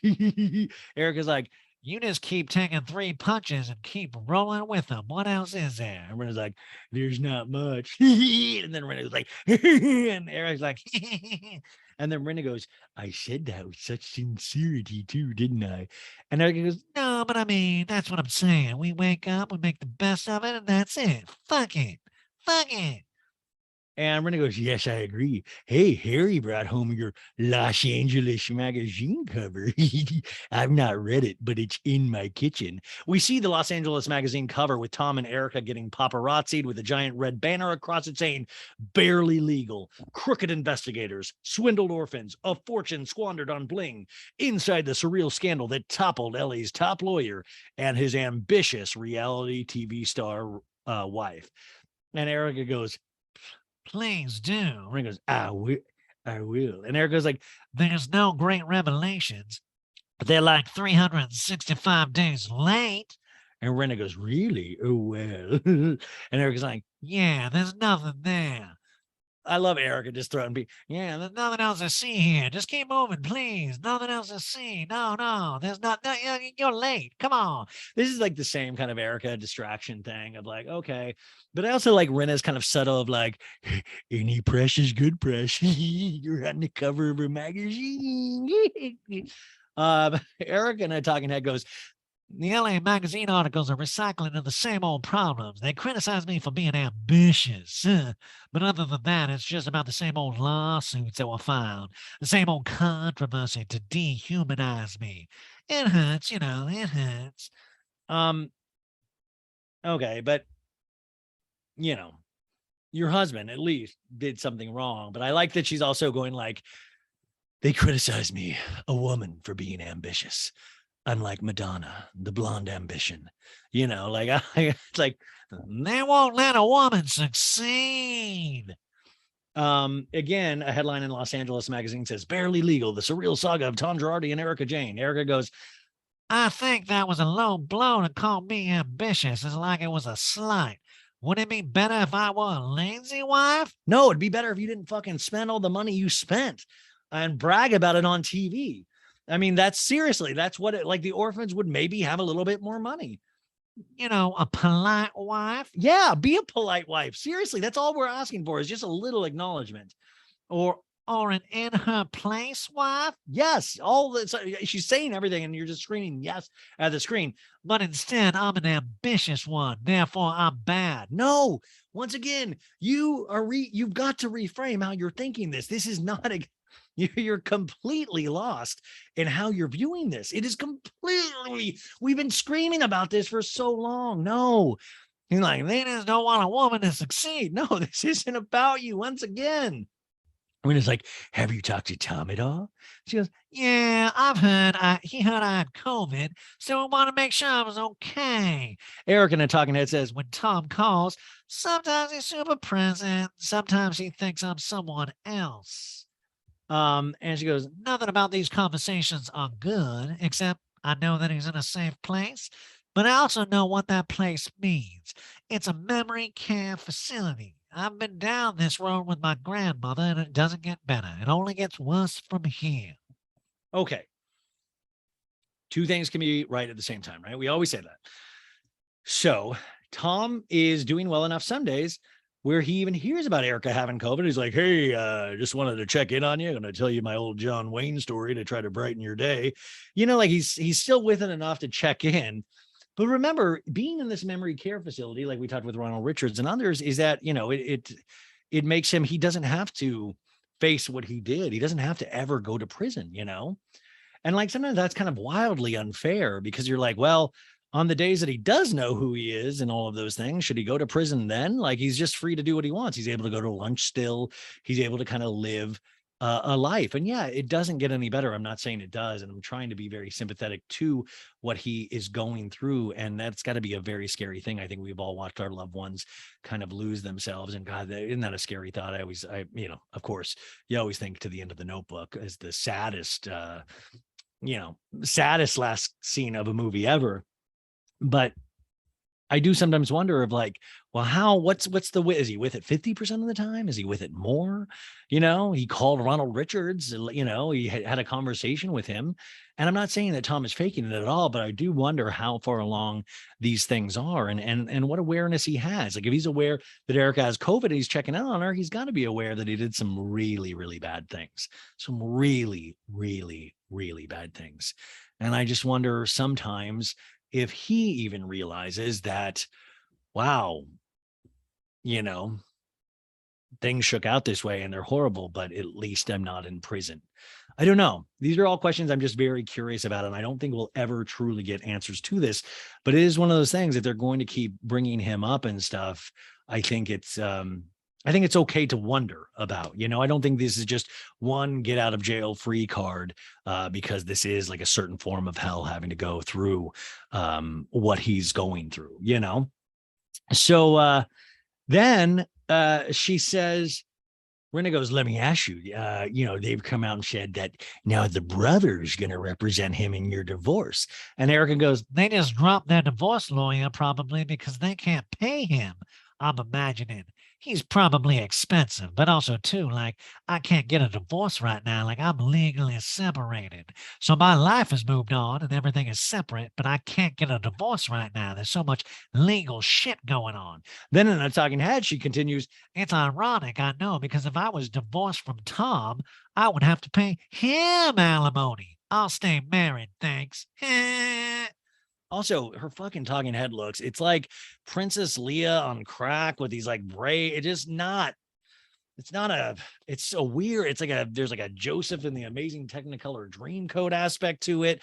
It's all over the map. Like, it's, like, I'm even sometimes I'm like, okay, maybe let's give her a little money. Let's, cause wouldn't you just love to see what she could do on like a contempo casual budget? Like, just, like, what, Erica, what you put a good look together for $200. I bet you could do it, Do we also believe that she would have to pay Tom alimony? I don't know. And Rena's like, well, it's always something, it seems. And Erica's like, yeah, it's a weird time. I'm so ready for it to be over. I don't think it'll ever be over. We head over to Diana's house and she's just arriving home with her boy toy Asher, and they're meeting with party planners. And by the way, I think is this the scene where he had like glasses that like had like stars, like in the shape of stars? And I was like, dude, calm down, man. Like, please. Asher to Claire and Zoe, who are the party planners, going like, okay, yeah, we're looking for a little something for the front entryway, right? Like, Asher, once again, I believe this is probably all Diana's money. I don't think he's bringing in a lot of money from his music yet. But he's like, they're like, we're going to need a little entryway right here. Like, he's the artist one. And Claire's like, yeah, just to warm it up, make it feel a little more like Christmas. And Asher's like, should we look at it? So we're thinking like stairs, dressing it so that at least we know we're entering into a holiday party. And Claire's like, yeah, they're entering your home. It's Christmas. Let's add a little bit of fun, a little bit of warmth. And Diana's like, growing up in Yugoslavia, we did not celebrate Christmas. It was communist country, so no religious holidays of any kind were allowed. The first time I saw the beauty of Christmas was when I got to London. It was really lights up the street beautifully. It's so festive. Now I enjoy turning my house in Beverly Hills into winter wonderland. And I go over the top for sure. Licking her lips. Diana goes, well, this is definitely a party house. Every time Diana says something about a party house or winter wonderland, I can't help but think of all these stupid rumors and like just how much of a partier Diana really is, Like, do you? And Claire's like, well, we'll just open these doors. People come out. It'll be a little bit more. And Asher's like, yeah, you could lose all this. You could put the bar here, And Diana's like, I don't want to lose any of it because you don't have outdoor furniture. And Ashley's like, okay, well, no one's going to be laying down out here. And Diana goes, you don't know that. People might be fucking on lawn chairs out here. You don't know. And Ashley's like, no, what I'm saying, can't you see a little? Diana's like, you don't know that the alcohol that might. And Ashley's like, don't you see a deck where the people will come? I love that. It's like the people will come from all over to see this Christmas party. Claire's like, why don't we reposition it? We won't lose any of it. But I think Asher's on to something too. And Asher's like, no, because they can grab a drink and they can like sit over there and you can like chat it up, Diana, talking ahead, goes, despite the fact Asher is 16 years old, he's actually the one that is practical one, a more sensible one. I am a much bigger dreamer and I'm over the top. Like, I don't think anybody can match my over the topness. Ha ha ha ha. Asher goes, I'm assuming that all the trees will be spread like everywhere. Dana's like, I think it'll be good. And Claire's like, okay, let's do it. And now, you guys, the moment we've all been waiting for. Dun dun dun dun dun dun dun dun dun dun dun dun dun dun. Kathy fucking Hilton. Kathy fucking Hilton. I'm doing the air guitar.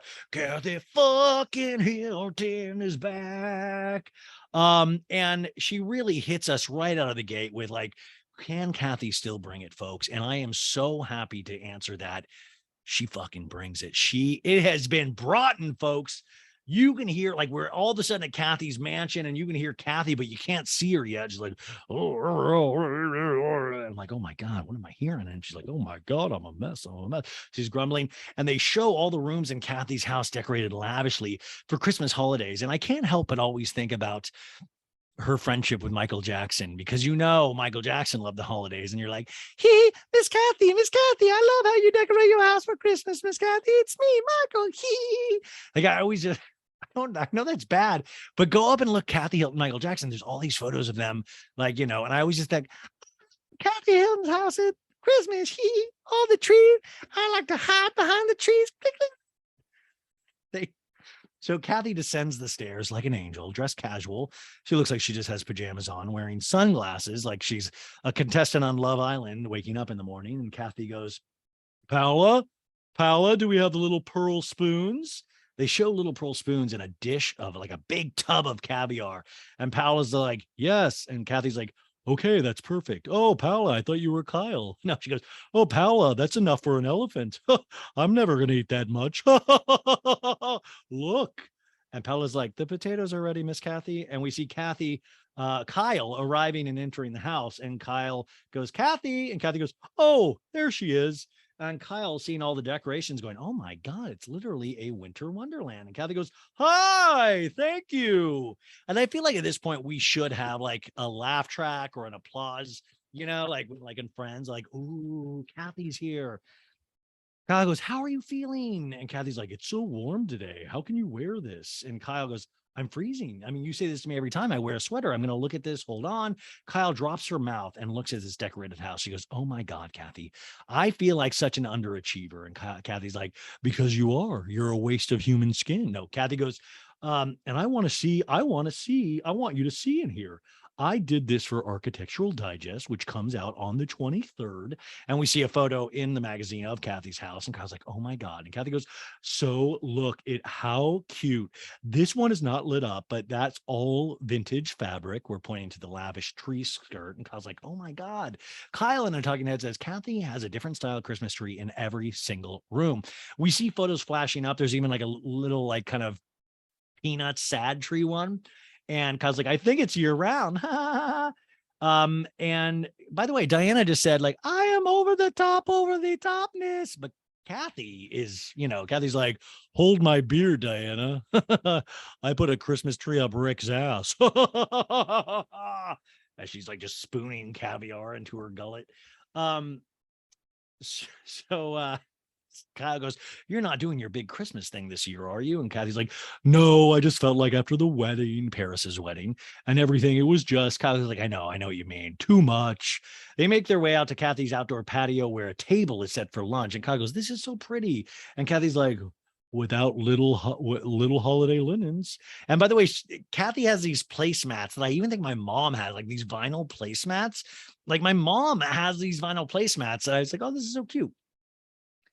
And Kyle's like, what's happening? I need to order um, Kathy's like, you need to order right now. And Kyle's like, I need to order. When can we order? No, I don't know. What is she talking about?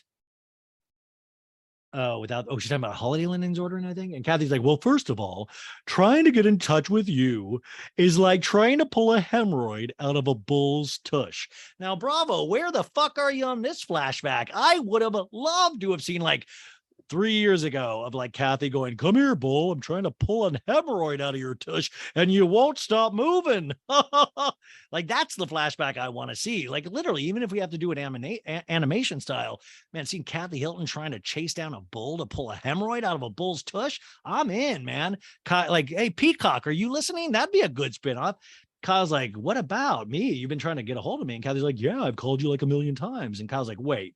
And Kathy's like, I didn't change my number. And Kyle's like, where's your phone? Kathy goes, I've lost it. And Kyle goes, exactly. And Kathy goes, no, no, no, it's around. I just had it. I just had it. And Kyle's like, don't make me pull out my receipts.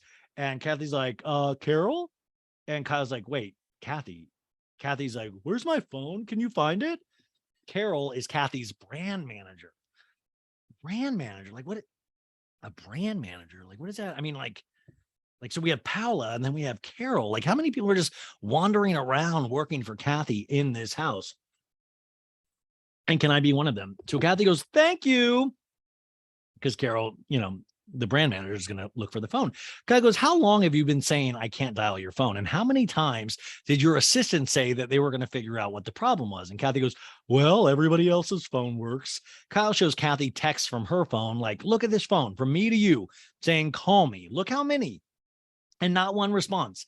And then I don't have any missed from you. See, look, all my missed are documented. She's showing Kathy how a phone works. And she was like, I want to show you when I call, watch, every time I call your mobile phone, that's it. Every time, no ring. Kyle demonstrates. We hear a classic canned message.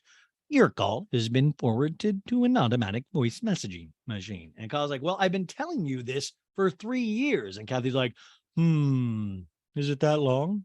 Time is weird. Kyle in a talking head says Kathy uses her iPad to comment on my Instagram, and she'll say things like, I can't find my phone, call me. And it's like, this is a public forum. I have like 100,000 people telling me to call my sister. And Kyle's doing that. Oh, it's so kooky. Kathy goes, we haven't checked any messages here in 15 years, which by the way, then I'm just picturing the phone. Like, I bet there were times like we have Michael Jackson on those phone messages, like, hey, Miss Kathy, pick up. It's me, Michael. I want to celebrate Christmas in all your tree rooms. Kyle goes, maybe you're the problem. Kathy to Paula, who is serving the food, going, oh, good, you got the plates. Thank you.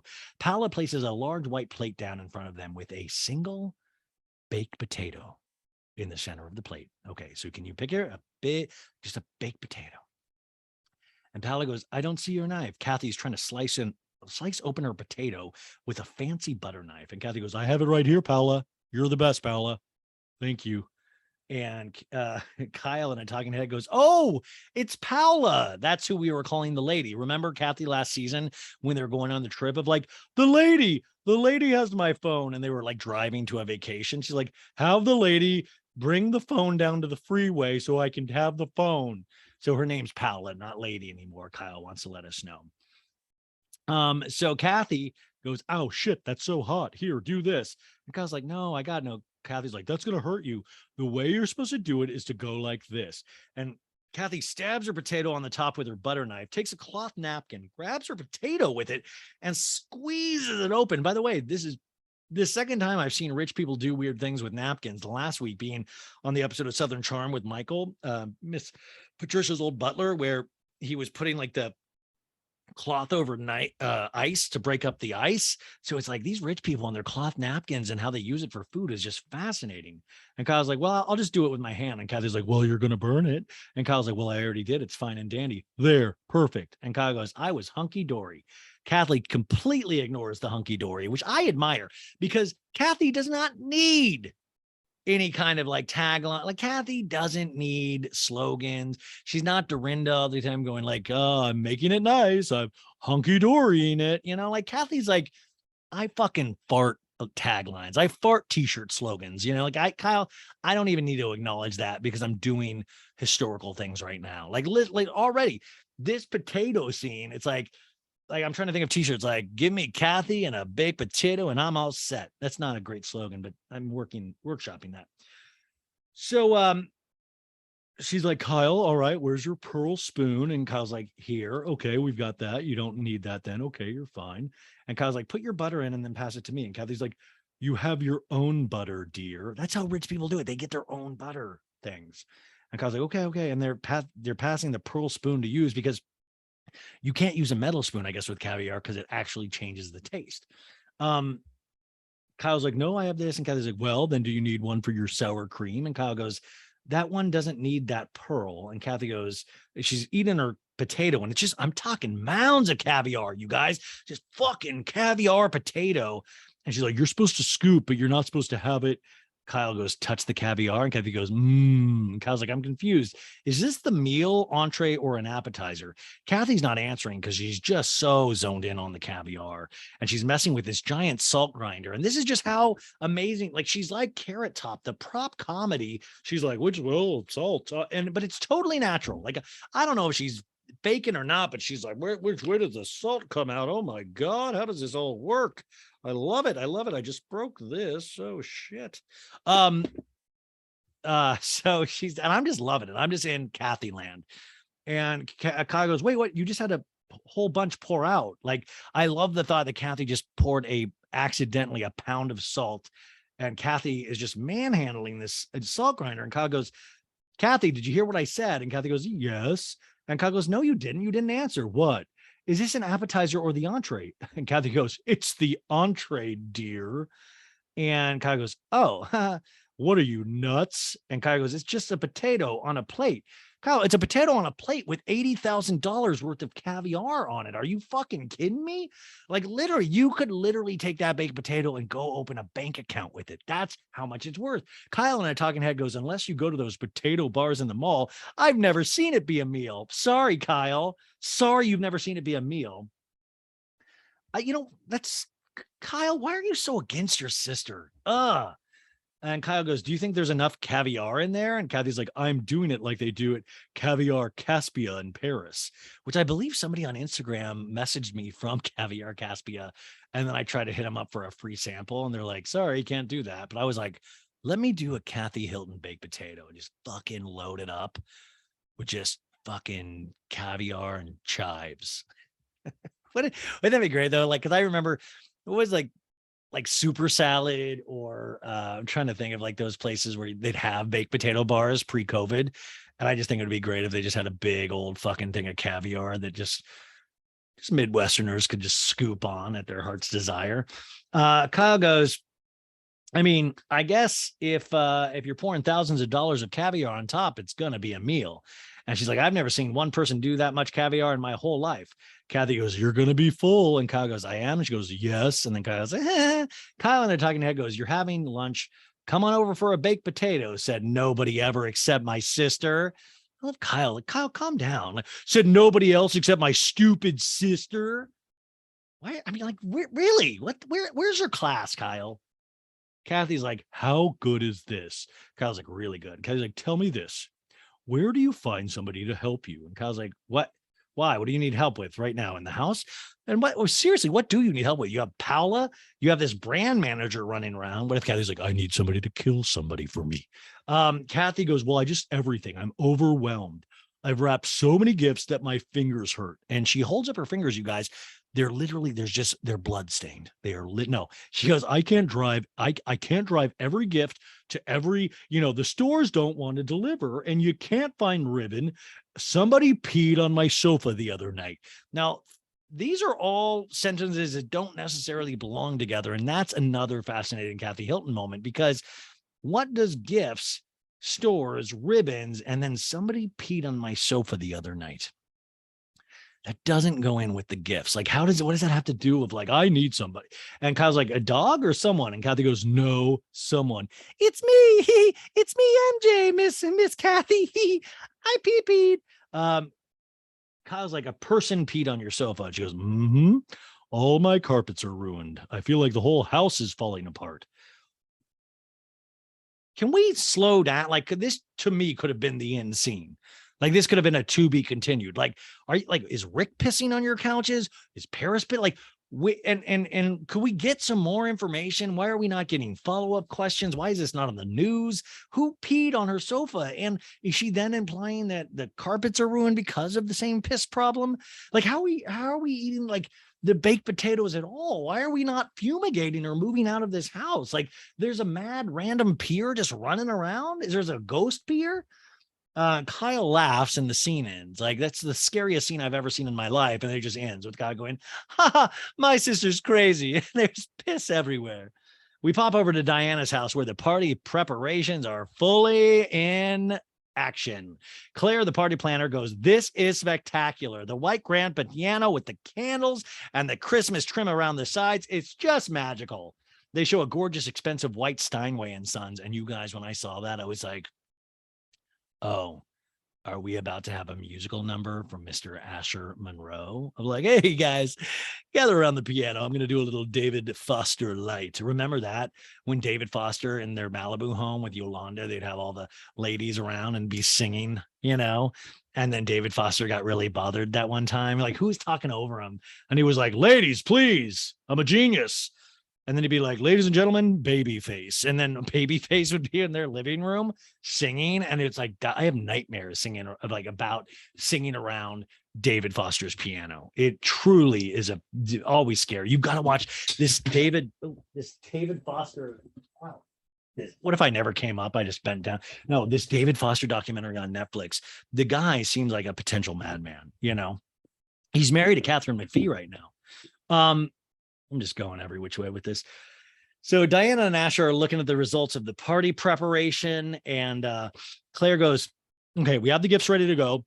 We move them in a pile, and also they're all color coordinated with gold and white. And then we have Carlos over there. Have you met Carlos before? And Diana's like, oh yeah, Carlos and I go way back. Holy moly.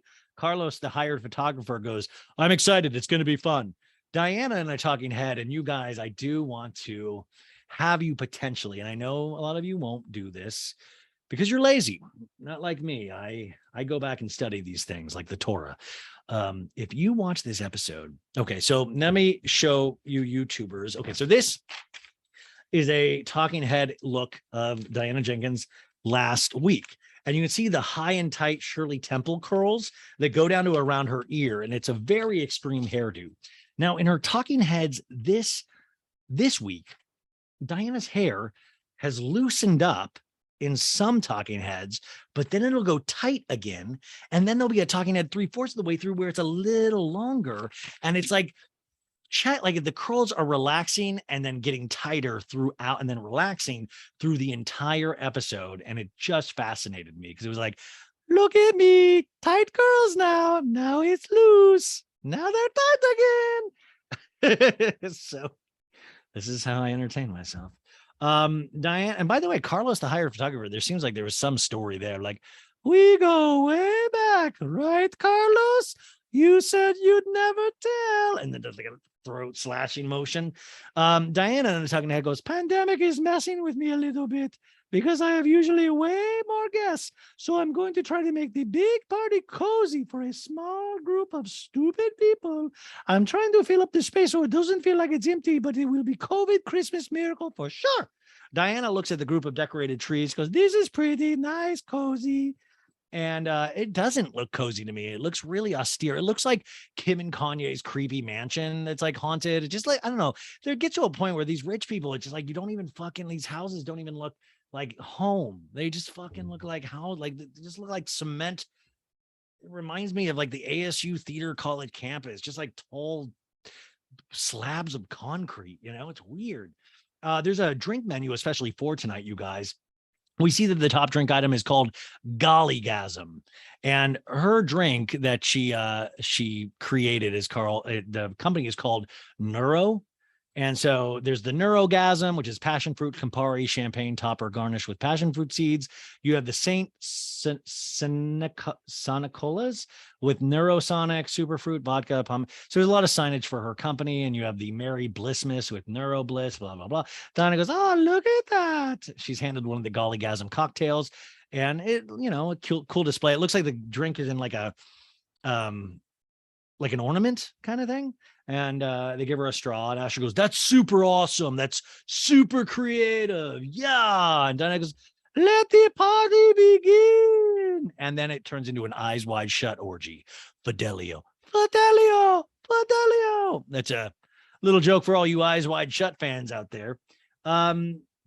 And Rinna is getting glammed up with her hair and makeup at home. And the hairstylist is like, "Back to life, honey." And she goes, "Slowly." The phone rings and it's Crystal. And Crystal's like, "You look great. I'm so excited to see you." And Rinna goes, "I'm excited to see everybody." And Crystal's like, Dorit's not coming. She goes, "No, tell me. I don't know anything." She goes, "Yeah, PK tested positive." And Rinna goes, "Shit. Yeah, he's isolated. Oh, fuck. But I love you and I can't wait to see you." And then Rinna goes, "Okay, I'll see you soon." Okay. She did not say "I love you" back to Crystal. We're flying over to Erica's pool shack. They never show the house from the front. So it's just always this pool house in the back where she's getting glammed. And Mikey, her creative director, Mikey Minden, is like, "Well, that's looking good." He's not like two people are working on her and he's just standing to the side. She goes, "Yep." And he's like, "Gay magic, gay magic, gay magic, gay magic." Like, is that Mikey's job now? Is just to like do cat calls at her? Like, "Hey girl, looking fierce." Mikey's like, "It's going to be good." And Erica's like, Yeah, I'm hoping that. Yeah, I'm gonna have a few drinks. I'm having a good old time. And one event, I had a little too much of a good time. and we see flashback of Garcelle's birthday, blah, blah, blah. Oliver, have your baby mama contact me on my DMs. We can get it in three-way. It's all good. Ugh. And Mikey goes, like Erica just brought up like drinks, and Mikey then like there's a pause, and Mike goes, "Oh, do you want one now?" I'm like, what? So Mikey's also like the enabler slash bartender, and like, and Erica goes, Yeah. and Mikey goes, "I'll report back in a minute." And then you can just tell he probably goes to the, kitchen and is just like leaning over the sink. I'm like, oh my God. 4 years ago, she gave me $100,000 for the Christmas bonus. And now I'm fucking saying gay magic in a corner of a pool house. What the hell is going on? The sun is setting. Night has descended on Beverly Hills, and it's officially time for Diana's Christmas party to begin. Asher's like, "That dress with that dress, girl. Yeah." Diana's in a turtleneck, toe-to-toe black sequin flowing gown, where Asher is in a head-to-toe red velvet matching pants and blazer. He looks like he's dressed as like fucking Robin Thicke, or like mixed with somebody like not Adam Levine, but one of the band members of Maroon 5. It's just way too much red velvet. It's like George Costanza wanting to be, ensconced in velvet. And Asher's like, "You look amazing, babe." And she's like, "Thank you, love. But doesn't it look like a little bit of a Pope thing?" And Asher's completely lying. He's like, "Not at all. Like, what? I don't even know what a Pope is." Diana's son Innes and the girlfriend Ava, who we met last episode, and her daughter Anea, they enter all dressed up. And Diana's like, "Oh, the first guest. My family's here." Oh. And Anea's like, it's 5 of us here. And Diana's like, "I did this all for you guys, just for us." And Asher's like, "Just for us." Like Asher's always just repeating what Diana, "Yeah, me too. We did it for you guys. We did it for you kids, us parents." Diana in a talking head goes, "I'm big on Christmas holiday. I love it. And then Naya will be with us for a month. Ines is around in the baby. Having my kids all together under one roof. It's my favorite thing in the world." Guests begin to arrive. Crystal's there, and Crystal says, "I got to keep my dress together. It's so short. Oh, my Lord." She's walking in, and Rob goes, "A Christmas surprise." Rob's like, "You're a pussy." No, he doesn't. He directed The Lion King. He's actually, I like Rob a lot. Crystal goes, "Thanks, honey." They enter Diana's home, and Crystal gasps, and they choose a cocktail from she's like, "Oh." And Crystal's like, "The Grinch has arrived." Crystal is dressed in green, and Diana goes, "Ah, you look so cute. I love that color." Ashley's like, "Good to see you guys." Cherie enters and is greeted and complimented and hugged. And Rinna arrives, goes, "Oh, wow, she's so pretty." Rinna in a talking head goes, "There's so many trees lit up. I feel like I've walked into a winter wonderland in Beverly Hills. There was money spent on this party, baby, for sure. Like cash, lots of it." I love because Rinna has this same talking headline about money being spent. She always has this line of like, this money, baby, money. Diana goes, you look gorgeous. And Renee goes, oh, look at us. To Crystal, we're both wearing nothing. I love it. Our beavers are showing. Erica arrives in her pink 120s. And Renee goes, oh, wow, honey. And Eric goes, I'm not gonna let COVID get me, honey. I'm not gonna let the law get me. I'm not gonna let those orphans and widows get me. and Renee's like, you look so good. And Erica goes, Fuck it. You know what? and Diana's like, you guys want to get the drinks? And Erica's like, Yeah, let's have a drink. and Renee's like, hey, Erica, are you going to drink? And Erica's like, Yeah, I'm drinking. I don't know if I'm gonna repeat my docile. Well, I might. and then, I can just, Erica's looking at Asher like, You want to get it in 3 ways, Asher? Me, you, and Diana. Crystal goes, by the way, they have bedrooms here, Erica, so you could stay. And Diana goes, yes, you can definitely sleep over. Ooh. Erica's like, Okay, what are you drinking? There's special drinks? and Diana's like, I just want the gollygasm. And Erica's like, I started drinking champagne at home, so I should probably do your neurogasm? Yeah, neurogasm. and Diana goes, hee. And Erica goes, Yeah, I need a gasm. It's true. We're all here for a gasm. and Cherie goes, I need a gasm too. And Erica goes, I need a gasm too. and then Cherie goes, I haven't had one for about 1.5 years, but that's all right. And then Erica goes, Cherie, you're really funny. That's a funny orgasm joke. it doesn't take much to make Erica. That's a fun. You haven't had an orgasm in 1.5 years? You're like Chris Rock. That's a funny joke. Oh, I'm going to steal that one from you. So then Anea to Crystal goes, how old are your kids? And Crystal's like, Zoe's 6, Max is 9. And Anea's like, that's a good age. Crystal's like, it is a good age. I don't know what the purpose of this conversation is. And Crystal goes, I don't know. Anyways, so now we're on to Asher. And Asher's like, you're looking so good to Lisa. And Lisa goes, I want your suit. And Asher's like, I was just going to say, I might want yours. And Renee goes, I want your suit. And Asher goes, we should trade. We should trade, dude. And Renee's like, the whole thing. And Asher goes, the whole kit and caboodle. What is that? What? Kyle arrives bearing gifts and enters. She goes, wow, I've never seen so many Christmas trees in my life. You fucking liar. You were just at Kathy's house where she saw all the trees. Kyle goes, hi, everybody. Renee goes, hi, Kyle. Kyle's wearing a face mask. And she goes, you guys are feeling good. Okay. First of all, your house looks to die for, Diana. I'm scared to take off my mask. And Diana's like, it's okay. And Kyle's like, I'll adjust after a drink, maybe. And Renee goes, yeah, have a drink. It's just weirdly threatening. Kyle says, and this is my thank you for being so generous. And Kyle hands Diana a gift. And Diana goes, oh, thank you, love. And Kyle goes, it looks like a book, but it's actually a box. And I liked what it said. And Rena takes over and reads it. When you find somebody good, keep them in your life. Tom Ford. Perfect. And Diana goes, thank you so much. Kyle goes, you guys know something's not coming, right? And Erica goes, no, why? And Diana's like, she tested positive. And Rena goes, oh, she has COVID. And Erica goes, Doreen has it too. PK tested positive. And Rena goes, we're dropping like flies. Krista goes, what's this? And Rob's like, it's a lobster roll. It looks delicious. Kyle goes, you're Diana's son. And he's like, yeah, Innes. And Kyle's like, Innes, Ava, okay.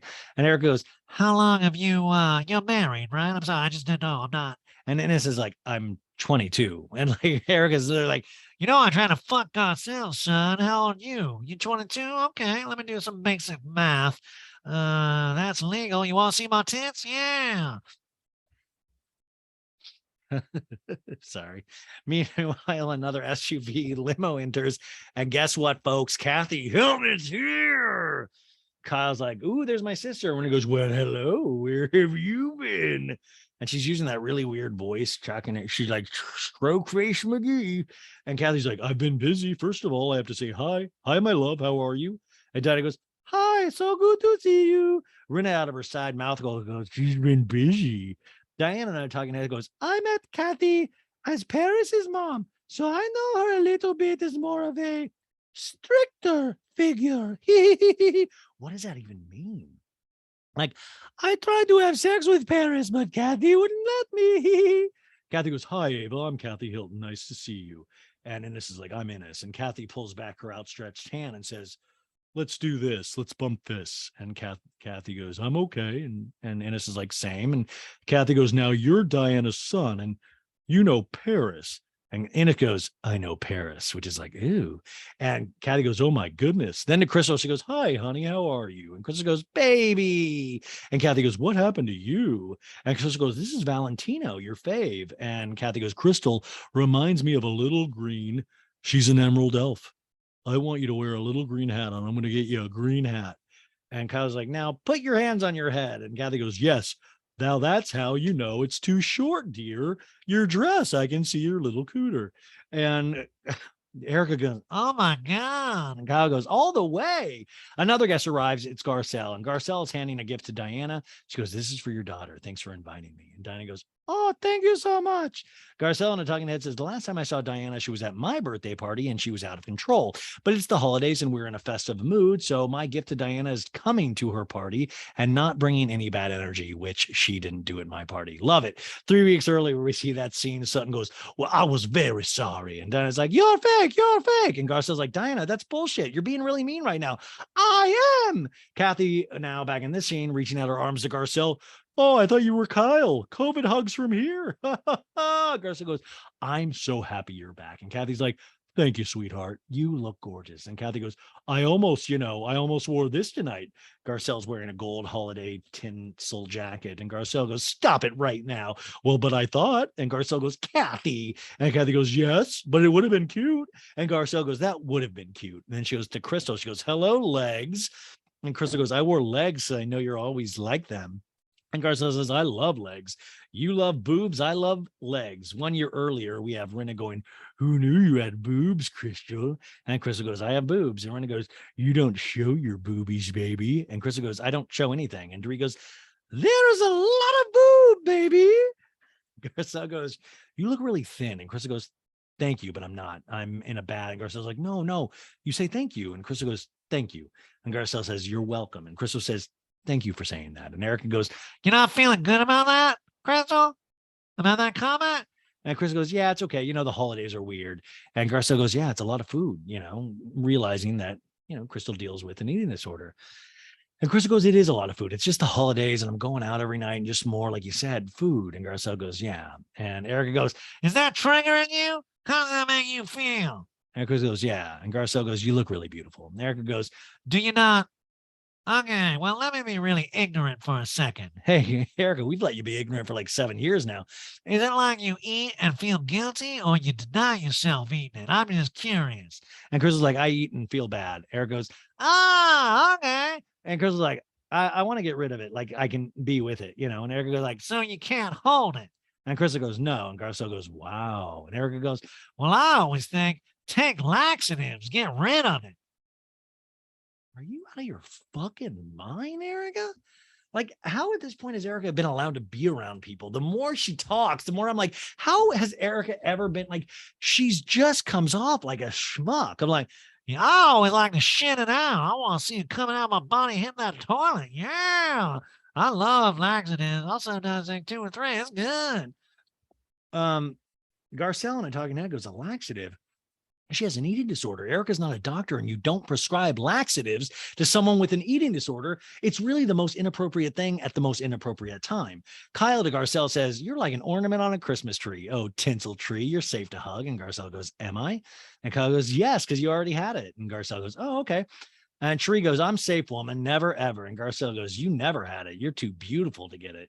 And Tree goes, yes. And Garcelle goes, well, I got to do it. I got to do it. And Garcelle sits down next to Tree and gets hugged. And Tree goes, I love you, girl.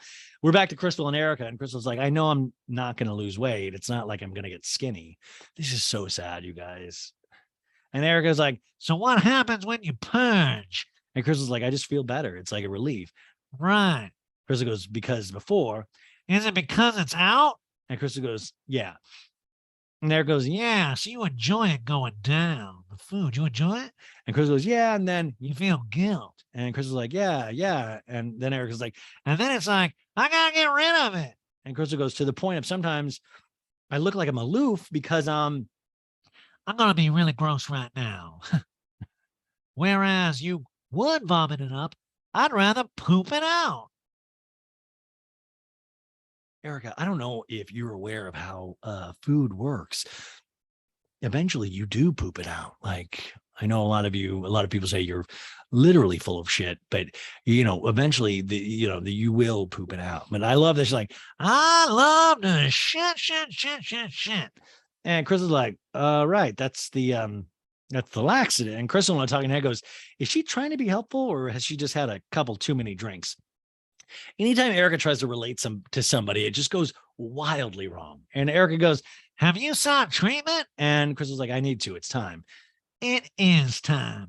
Thank you, Erica, for helping somebody face what they need to face. It's something coming from somebody like you. It's truly inspiring. And Crystal goes, it is time. I don't know what's going to come out on the other end, which is like a poor use of words around Erica. I know what I wanted to come out on the other end. Poop. Yeah, I love it. And then Erica goes, well, it doesn't matter what comes out. You know what's going to come out? A bed of crystal. What? Like, where am I, man? They show a server with a tray of chicken tendies wading through the guests. And Erica goes, what is it, babes? And the server goes, like, I love how she treats the staff. What's up, Toots? What you got on this tray, old Erica Jane? Should I just open my purse and throw it in there for later? And the server goes, these are chicken tenders and barbecue ranch. And then Erica literally goes to Crystal, you can't have this. It's a chicken tender. And Crystal's like, I'm not going to eat. And Rinna cannot believe what Erica just said, which is just wild for Rinna. And Erica walks away and goes, all right, I need another drink. And then you can hear her go, no.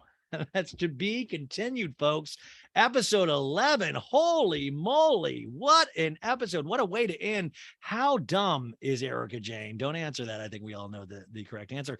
I'm going to play you the clip from the mid-season trailer. We're going to talk about that really briefly, and then we will be done here, and you guys can go about your day. Okay, I'm gonna pause. So on the podcast, I just played the clip of the season trailer, the mid-season trailer. So go listen to it. But it is wild. You guys, what about that, man? That sounds insane. I cannot wait to watch the remainder of this season. I think we have so many amazing memories to come, and it looks to be like Rinna and Erica are trying to take down Kathy. We have yet to really find out what exactly that is, but we will find out. But Kyle's line is also very telling of somebody's trying to take down my sister because of her extreme caviar usage. No, so there's so much in that. We will get all into it. We'll be recapping this every week. Thank you guys so much for joining me on these opus ones. I've almost lost my voice. You can hear it. If you want to hear the Ultimate Girls Trip recap, go on over to the Patreon for $5 a month. You can listen to over 170 episodes now, I think, of just all the Girls Trip episodes are over there for this past season, and we'll be doing more and more and more. We're doing a live stream this next week, which will be really exciting. So I cannot wait to share all of that with you guys in the future. Remember to leave me a good review, and remember, check out our sponsors. That stuff really does help. iHeart emailed me today and said it really does help when people shout these products out. Somebody tweeted at one of the companies that they knew from me, and that got back to iHeart. So they were happy with me for that. So remember, all those little things that you can do for me really do help, but it really does. So I appreciate you guys being a part of this. I know this is crazy, but this is my weird dream that I have. And thank you to everybody watching over on YouTube. We're just growing over here on YouTube and kind of figuring out new things to do and new things to try. So thank you for your patience with that as we try to get this like a well-oiled machine. By the time I'm 80, we'll get there, I'm sure. So you guys, as I always say on the weekends, have the best flipping weekend ever. Drink something, eat something cool, hang out with good friends, tell people you love them, give people smooches with their permission, of course, but just do something great and tell me about it, and have a drink for good old Ryan. And I'll talk to you bright and early on Monday, where we will dissect not only this trailer, but all the pop culture news that happens over the weekend with Sophie Ross. Have a great week, you guys. Bye.